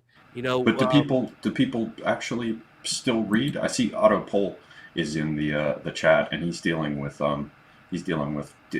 teaching kids these days, and he has rather a bleak outlook as a result. Now, I'm too old, so I'm not around children very often, so I don't see what they're doing. But here's a question for everyone: do people still know how to read? And by that, I don't mean, can they look at a tweet and sound out the letters or figure out the sense of the 240 characters? I mean, do they have what it takes to sit down in a corner and delve in a book? And indeed, do they do it anymore? I very much agree with you about, the shorter format. I think it was Ambrose Bierce who famously said a novel is nothing but a short story padded, which very much fits his mood and how Bitter Bierce normally comes across. But do people even read anymore? Like, for example, like I used to do. Does it even happen? I mean, as the youngest guy here, as a Zoomer, I can say not really. The pulp. The pulp novel or the pulp short story of the 1930s has been very thoroughly cleansed of the public of the Zoomer consciousness and replaced with sort of vapid video games and social media. So it's actually pretty dark. It's very bleak. Yeah, it's not a good. It's not it does not look very good for the Zoomers. We're dopamine crack babies. We don't have the attention span for even a nice 50-page short story. Yeah, with all this shit coming in where they talk about like haptic controls, so they vibrate when you're wearing them, and Oculus and the rest. How do they do it? I mean, they don't, right? As someone in the chat points out, audiobooks are hot. That is actually true. I know a lot of people that listen to sort of podcasts or audiobooks or stuff like that, but actually sitting down to read a novel is pretty rare. Well, I can't say I hate the enormous, slopping over the sides, quote unquote, novels now. I remember I was flying to Bangkok and I picked up Anathem, because everyone was talking about, Stevenson. And I was like, oh, all right, I read it on the flight. I was finished by the time I got there.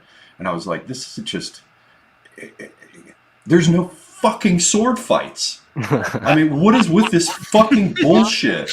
There's no fucking sword fights. It's all a bunch of intellectual bullshit. And I like intellectual bullshit, but I want to hear about someone's skull being split to the teeth and like someone flung off a cliff and shit. I'm like, what is this nonsense, man? Like, bring me or at least a black blade that's been plunged, into your enemy and you suck his soul out. Like, it's just so tiresome, man. Stevenson kind of used to do that. I mean, Snow Crash was more in that vein, but I think he took the wrong lesson from the success on that and leaned too much into the nutty, boring stuff that nobody really likes. I don't know. Maybe I'm wrong. The He Neil sells books. gay man. Mhm. That whole vibe just sort of destroyed everything, man. Yeah, I think one of the I think that publishing and authors and being in the I feel I have a pretty good feel of the indie publishing industry, and I've got to see some of the sales numbers of like indie versus big pub, or what they call old pub, which is the big publishing stuff. Oh, let me tell you something. For those of you that are self-published authors or indie published authors or what have you, uh, your numbers are probably comparable to the low-level guy. Outside of these big publishing companies, they have their darlings, their sacred cows, right? You have your Neil Gaiman, as Oliver just said. You have your Stephen Kings, and you have these names that if they pop up on a shelf, people will just buy it. But then they have all of the ones that they back, and the sales numbers of some of these people that are with Big Pub are just abysmal. And your favorite indie publisher that has a pretty cool YouTube channel with 15 to 30,000 subs on it, it's probably crushing that person in sales. So the people that are writing, that are appealing to the people, are actually doing pretty well. It is the big pub and kind of the authors, the mainstream authors, that have left people behind and kind of turned reading into this nerdy niche thing, only for smart people, and have kind of excluded Joe the plumber, who would very much. I get messages all the time and emails and stuff from people that picked up copies of the Bizarre Archives, and we have a word limit. The big story you can send us is 6,000 words, and I love putting in stories that are action. I have in Bizarre Archives issue 2, we have a story called Grim and Serpent, and it's about this Viking that's trapped between worlds, and he goes out on a boat and he gets into a fight with this giant sea serpent, and he slays it and chops it into pieces. That's the whole story, and it's a great story. People love it, and I get emails and messages from people that are like, "Hey, Dave, I'm a welder, or I'm a pipe fitter, or I'm a carpenter, or I'm a truck driver, or whatever." And your stories that are in Bizarre Archives are just great for me. It's the first time I've read in years. Thank you for putting this out. I really enjoy it. So we really, like, the writing industry really did a very bad job of procuring and keeping a reader base that had mass appeal. They kind of pushed it into the corner and reserved it for a bunch of nerds that like talky talk and like fat cat ladies with plastic frame glasses. And like that became like, these are the people that read because they're smart. And when in actuality, they're just a bunch of they're writing a bunch of try-hard word salads that's just filled with poopy talk and nonsense. They're just jerking each other off. When in actuality, they could be writing awesome stories that regular people read and that are still smart. You know what I mean? It's just they've left the reader behind, in my opinion. Yeah, there's something weird about how like video games seem to have to have filled a sucking need in people's desire to be entertained, and likewise, the text itself has sort of receded somewhat. The idea of universal literacy, of public libraries, of everybody reading, even I'm ancient, so I remember when you could go to the grocery store and there were big racks of magazines. Once upon a time, people here read, and to some extent, the I want to say unicization, the castration of all the stories, particularly of fantasy and the rest. I have to wonder if the same sort of slimy, creeping, cunning, underhanded, nasty, slithering shit that's been going on, for example, with like taking over sportscasters to have them like talk about the gender issues of the athletes, like the kind of authors that are being pushed as science fiction authors or fantasy authors, to whatever extent they still exist. I don't know. On the one hand, it seems like there may have been some of the subversion going on, like we don't need these kind of stories being told. And on the other hand, it seems like the games have absorbed those people who previously would have become literate, who, like you say, be truck drivers or welders, right? But they want to read stories and they could read just fine. And yet somehow the text and recourse to books has returned to this weird sort of, I want to say ivory tower, but you'd have to imagine an ivory tower that's full of like exhibition catalogs, because it's just slobbering with left-wing just garbage talk, Yeah. just slobbering left-wing crap from academia all the way over to so-called entertainment. And it seems like we need a good dose of Exactly. Cimmerian violence. I put out a tweet like the other day. I said, in order to become a really based fiction author, you have to lift weights, eat raw liver, and strangle alligators, and then write about your adventures and your stories. That is what we need back into story. Like these soy boys write crap. Somebody mentioned, I think it was the other Dave mentioned earlier, about how Conan embodies something that modern fantasy can't today, because modern fantasy is gay. Let's be honest. Can I say that on here? Can I say gay?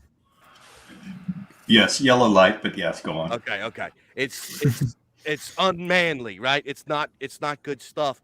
And It's fake. it's fake. And these guys that write this stuff, they forget the number one goal of being a writer, and that is to be entertaining. Your first and foremost goal as a writer is to write a good story and to be entertaining. And they're not entertaining because they're nerds and they're weird and they suck and nobody likes them in real life, and I hate them. Two different points. One, I think this ivory tower you described, it looks a lot like Barnes and Noble, and also the on the point of the sort of gay author point. I think there's a problem with the inability to write archetypical stories, because the sort of standard Conan story is there is no irony in it, or there's very little irony in it. It's not postmodern, it's not modern, it's just very straightforward, very archetypical, almost one-dimensional, but there is subtlety and nuance, and there are sort of inner themes within the archetypes interacting with each other that are actually very interesting, but you won't really see this too often without a heavy dose of irony. I hate irony. Always the irony. Quite right. I want to keep talking, and I certainly have a bit of time, but I also want to be sensitive to guests because I know it's getting late for many. What is the remaining time that everybody has here? I really should turn in like the next 10 minutes. Likewise, okay. I have baby duties to attend to, so I'm going to have to bow out. Yeah, I had assumed that might well be the case. So, well, you guys, we've got 13 minutes left in 2 hours. You think we can run it to just up under 2? Yeah, okay. I think so. All right. Well, then let me do this then with the time that's remaining. Why don't we just go through, because I want to leave a little bit of time for everybody to shill again at the end. And definitely check out all these folks' different accounts, whether it's on Twitter or YouTube and the rest, and their channels. But maybe you guys can maybe just start at the bottom here, I guess, with Dave, since he's been quiet for a while. And let me just ask each of you if there are points you want to make here, or anything that we've discussed thus far that you want to dimensionalize further. Speak your piece, and we can move down the line. What should we know about Conan? What have we missed? What would you share with us? I love how I'm first. Well, I guess the great question about Conan is: are we missing an author for great pulp novels, or are we missing an audience? And that's a tough question, I think. I don't know. I think that there's a feeling in the air right now that there's a space for right-wing fiction and right-wing creativity. And I'm not so sure. I have a hunger for it myself. And I think Conan kind of basically, and not just Conan, but a lot of things are prefiguring what that might look like. There have been a lot of people who tried to do modern pulp, and I think that is great for what it is. But I think that something is missing, and I think that we need to sort of combine our pulp sensibilities and kind of make it relevant to modern audiences in a way that I don't think anyone's really come up with yet. I think the Bronze Age pervert people are on the right track. That there's this sort of like, I guess the issue with Bronze Age pervert is, again, it's sort of polluted by a certain amount of irony. And the difficulty with Conan is that you have to sort of suspend your irony in order to appreciate it for what it is. I know, like, I was looking at the chat here, and everyone's really appreciating more than anyone else, I think, Dave Martell's takes on it, because they're just so sincere and they're so invigorated. When you're talking about the people who were reading this stuff in the 1930s, they evaluated things at face value. And whatever comes in to sort of reintroduce us to that has to basically teach us how to do just that in a new way. And it can't do it in the form of like a video game. It has to do it in something in a way that is takes a little bit of investment to actually tap into. And I'm not gonna say like I had the answer for what this is, but I think that there's this, you can just sense out there this hunger for something that looks like Conan, but is sort of palpably new and of our own time. And it's an interesting point you raised there about the irony, because it just underscores, and many people have observed this. I'm sure you have on your channel. I know I've heard AA talk about it. Many people have just discovered that the most corrosive substance is this irony that just absolutely just degrades anything that it comes into contact with. First, it'll destroy the finish, and then it'll it just melt or tear through whatever it is that's beneath it and destroy all of it. Nothing can sort of be presented at anything like its face value, and that perhaps is the single largest hurdle that I can identify here. In this case, happily, because you brought it up, Dave. That irony itself seems to be a real problem. So sometimes I think that the way to the way to kind of look at this is maybe to see yourself, or right-wing creators, to view stories a little bit more like pieces of art.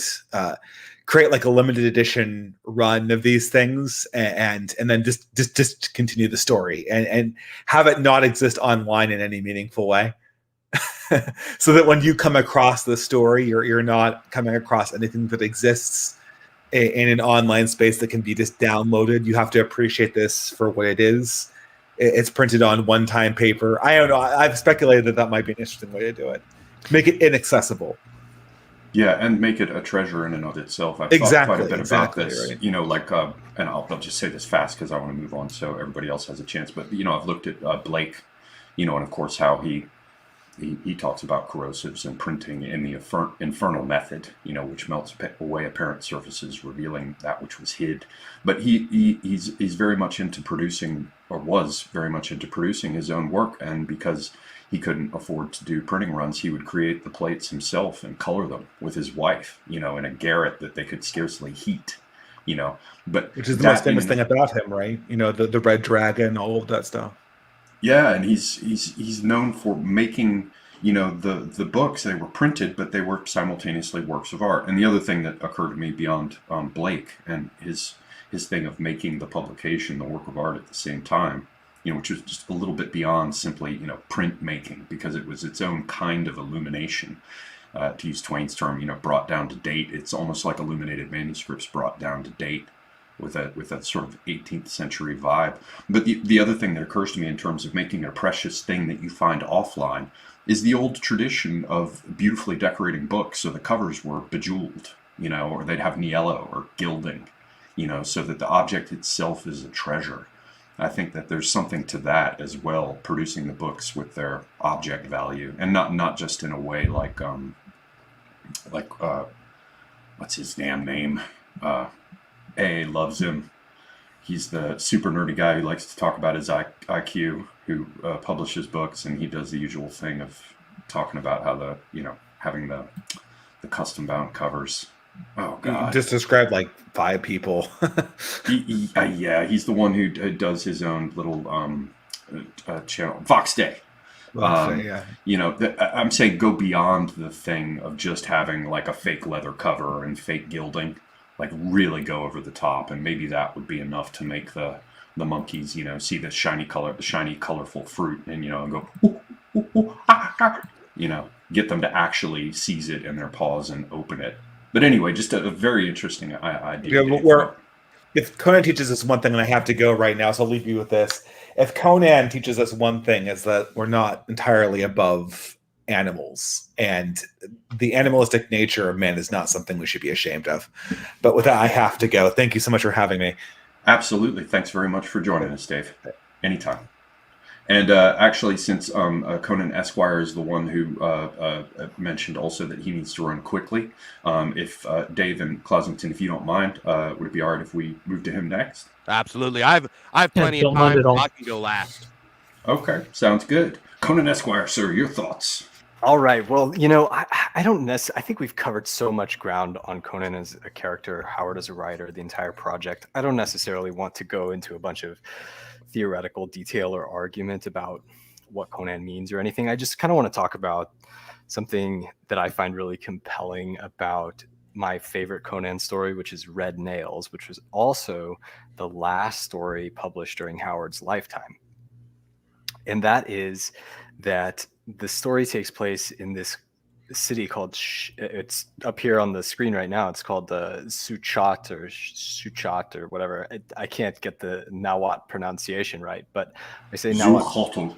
That's right. The Nahuatl pronunciation, because it's clearly inspired by, Mesoamerican language. And I think what's really interesting about that is that it's not just like Aztec or Mayan, but it's also Pueblo Indian from the desert Southwest, in the way that the city Xuchotl is actually constructed. So he talks about how, there's no streets, there's no internal courtyards. It's all kind of like one massive construction, which puts you in mind, obviously, of the Pueblo people of the American desert Southwest. And there are letters. Again, it was referenced earlier, he was a close correspondent with Lovecraft. There are letters between him and Lovecraft talking about his journey out to the Pueblos, to visit the Pueblos, and it's a clear influence, I think, on how he wrote Red Nails. And what I find so interesting about that is that that Southwest influence finally coming into the Conan the Barbarian stories in a more direct way than just sort of transplanting Conan as a cowboy archetype, which he is, but here it's explicit, it's direct. And what I find so interesting about that, I guess, is that Howard elsewhere talks about Conan having been inspired by and in the Southwest, like in a desert town on the American-Mexican border. In the Southwest, he says, Conan just kind of simply grew up in my mind a few years ago when I was stopping in a little border town on the lower Rio Grande. And so it's very satisfying and fitting to me in some ways that the final Conan story published during Howard's lifetime sort of brings Conan home in that sense. So that's all I got on Conan. I was really happy to do the stream. It was really great meeting all you guys. Thank you so much for having me on again. And if you're looking for me, it's my handle, Conan Esquire, on Twitter, or you can check out my published work under Alexander Palacio. The book is The Turquoise Serpent, available on Amazon. So thanks very much. Nice. Thank you very much. Definitely people check out the book and follow Conan Esquire on Twitter. I have. Conan Esquire. Thank you very much, sir. Thanks for joining us. Night, everyone. Night. Well, Clousington, did you want to fire up next? All right. So, out of all of the Robert E. Howard short stories books that I've read, Conan is definitely a sort of summer read. Sit back, outside, read about the daring do of Conan and his heroism. I'd say that Cole the Conqueror is much more of a winter read, and Solomon Kane is a more fall, sort of spooky, Halloween sort of read. I'm not sure what you would read in the springtime, but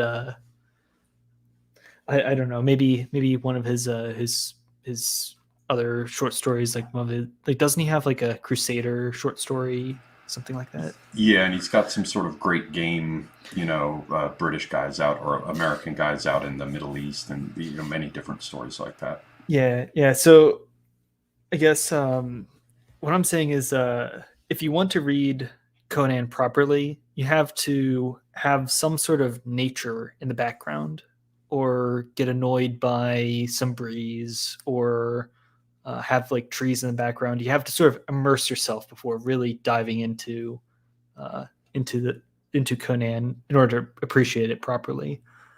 In terms of what people actually, in terms of the pulp that people are actually consuming nowadays, I mean, everybody knows Warhammer 40k.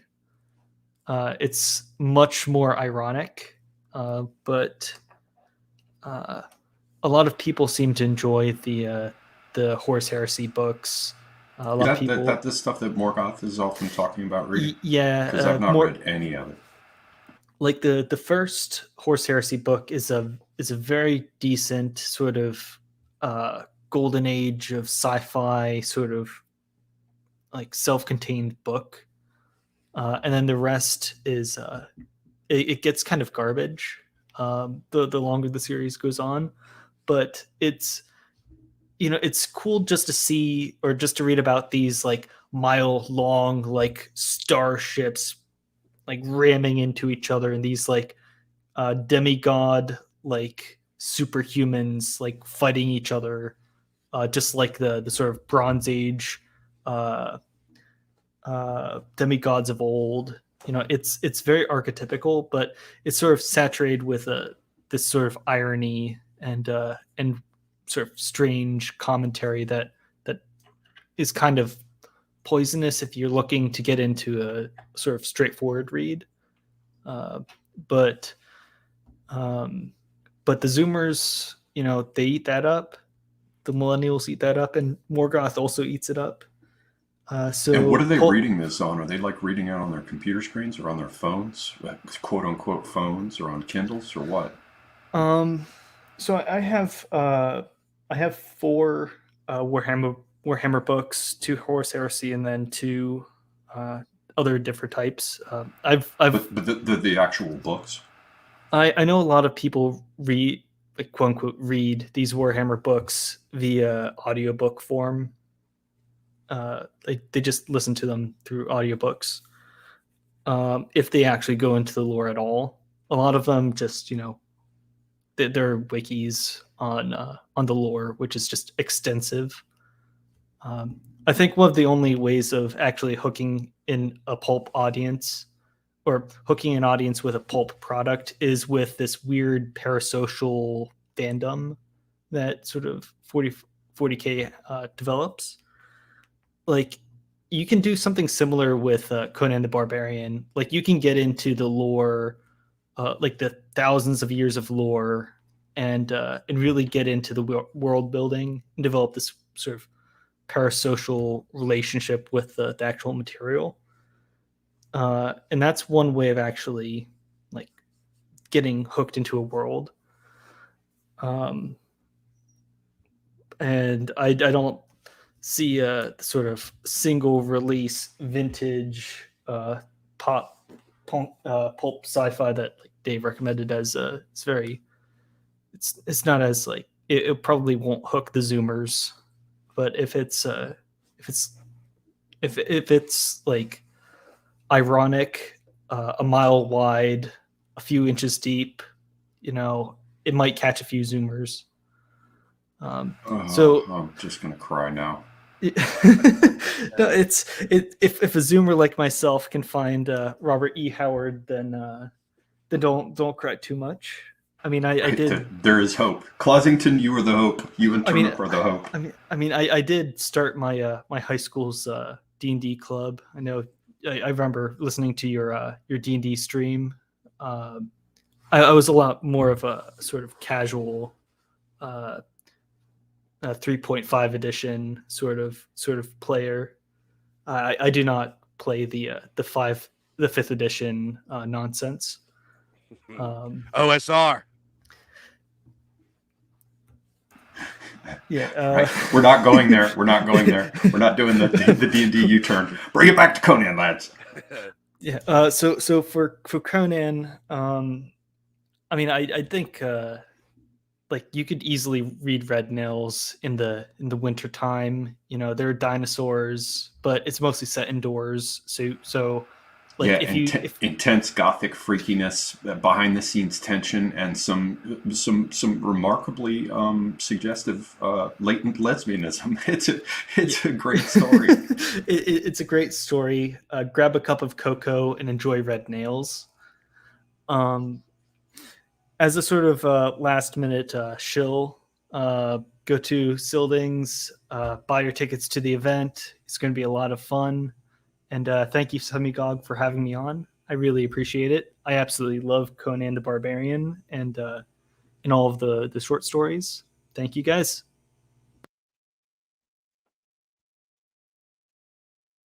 Sorry, just wanted to pull up the link for the event so that people can find it there.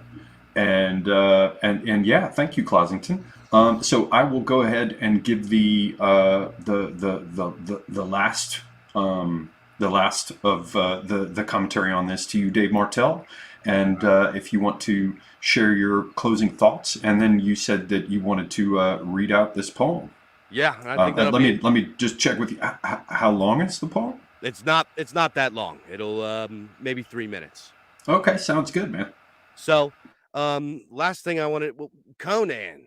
Yeah, Conan. The important thing about Conan, in my opinion, is that we don't let the storytelling tradition of heroes and heroism and fantastical worlds and all of these things, we can't let it stagnate. We can't let it stay static in a past age. We must keep the tradition alive. And let me tell you guys something. There are so many great indie authors and publications out there that are in the vein, that are keeping Conan alive, that are keeping Lovecraft alive, that are keeping Clark Ashton Smith alive. There's so many great ones out there that are doing it, that are making it happen, that are just looking for readers. So if you guys love Conan, I know a lot of you guys love Conan. Who don't love Conan? If you love Conan, you love Cthulhu, you love these pulp traditions, go out and drop some money and help out the indie sphere, man. This is what's keeping it alive. Big Pub is ran by the vampires. They're not going to keep it alive. They're too busy putting their paws and their garbage and their nonsense in there. They want to poison it and destroy it and deconstruct it. We are the torchbearers that are keeping this alive. So if you guys love the tradition of heroic storytelling that goes all the way back to the primordial dawn of Beowulf and King Arthur and all of these guys, make sure that you stay current and make sure that you're supporting the indie scene, because these guys really, really love it.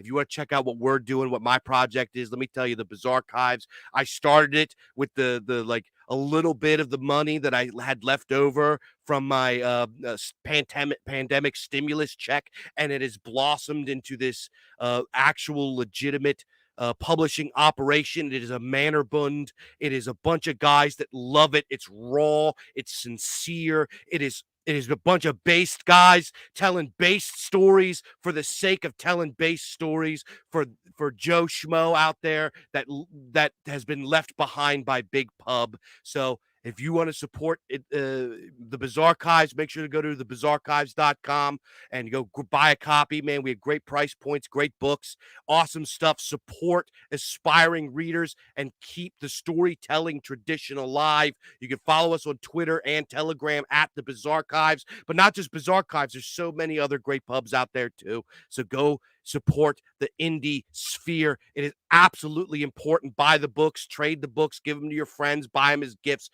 Let's make this the year of artistic literary barbarism with Conan the Barbarian as our avatar and become the literary barbarians at the gates, charge into the institutions that hate us and reclaim our beloved traditions by force. Let's do it.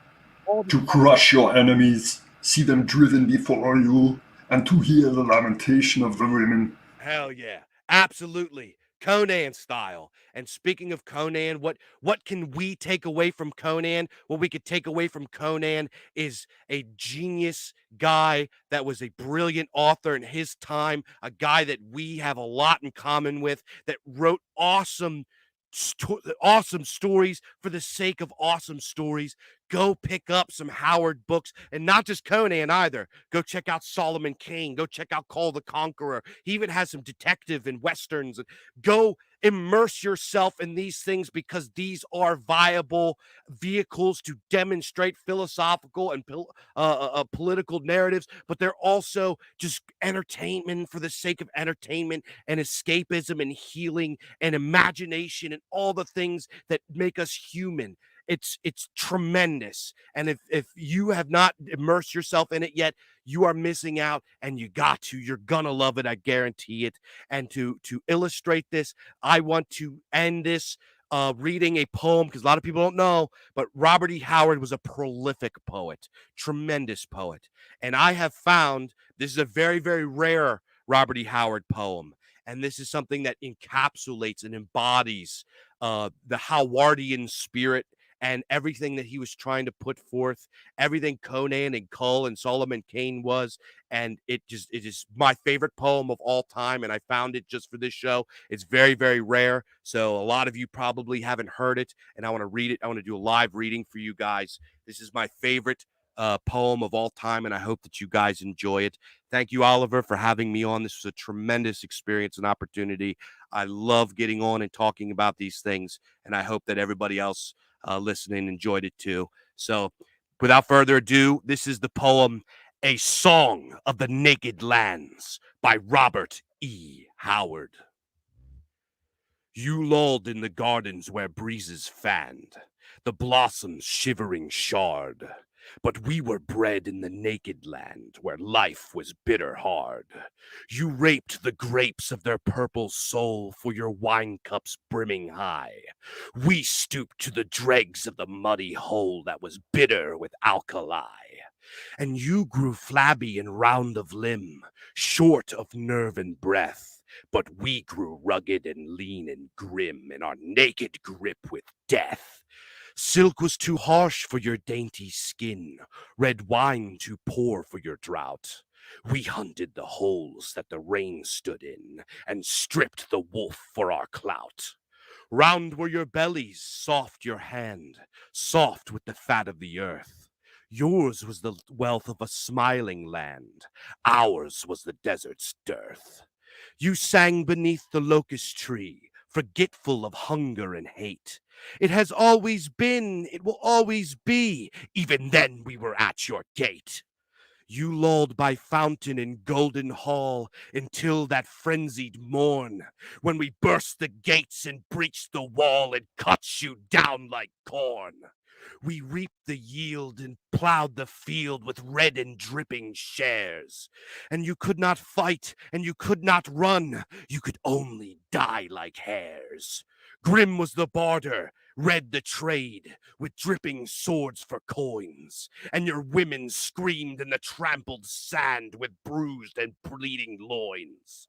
Skilled was the brain and skilled the hand that shaped the stubborn stone. But the brain spilled on the bloody sand when the iron split the bone. The hand that traced the gilded frieze that scrolled the written page. It could not turn the driven steel backed by the primal rage. Of what avail the harp and lute, gemmed girdle and purple cloak, when that dripping axe was smiting home in the flame and blinding smoke? Blood smeared your satin and silken lace. You heard your children moan, and your elders howled in the marketplace, where we stripped them skin from bone, and where your bearded judges sat and bade men live or die. A naked slayer roared and waved a bloody scalp on high. Over the ruins arched and spired the billowing smoke cloud waves. And you who lived when the sword was tired, you lived but as our slaves. Our hard hands clutch your golden cups, our rough feet crush your flowers. We stable our horses in your halls, and all your wealth is ours. We have doffed our wolfskin clouts for silks. We wear them clumsily. Our eyes are bleak, our beards unshorn, our matted locks stream free. But our sons will trim their beards and hair, don cloaks of crimson hue. They will take your daughters to their beds till they grow as soft as you. They will trade their freedom for harps and lutes, discard the bow and the dart. They will build a prison of satin and gold and call it culture and art. They will lie in the lap of a smiling land till it rusts on men and rots them. And they scorn their blood in the calloused hand and the fathers who begot them. But our brothers still dwell in the sun-seared waste, and their sons are hard and lank. They will hunt the wolf pack that we chased and drink the water that we drank. The hungers we knew they too will know, the scars of fangs and of briars. In the rocks they crouch when their sandstorms blow, they will find the marks of our fires. They will know the hungers that once we had, while the stream of centuries runs, till they burst from the desert hunger mad to slaughter our slothful sons. Hail Robert E. Howard! Thank you very much, Dave Martell. My pleasure. A spirited reading indeed, and a poem I had not heard. So thank you very, very much for joining us. Tell us once again where people can find your work. Yes, sir. You can follow me over on Telegram. You can just check out, I think it's t.me/thebalglord. I have my own podcast that I host called The Bog. It's on the Dave Martell YouTube channel. And if you want to pick up a copy of the Bizarchives Weird Tales of Monsters, Magic, and Machines, go over to thebizarchives.com or follow us on Twitter and Telegram at The Bizarchives. Thank you very much, sir. And could you also just to give him a shout out, Nullis, our mutual friend. Absolutely. I wouldn't know about you if it weren't for him. Can you throw a shill his way as well? Absolutely. My boy Nullis, he does a great stream called Conversations with the Wind.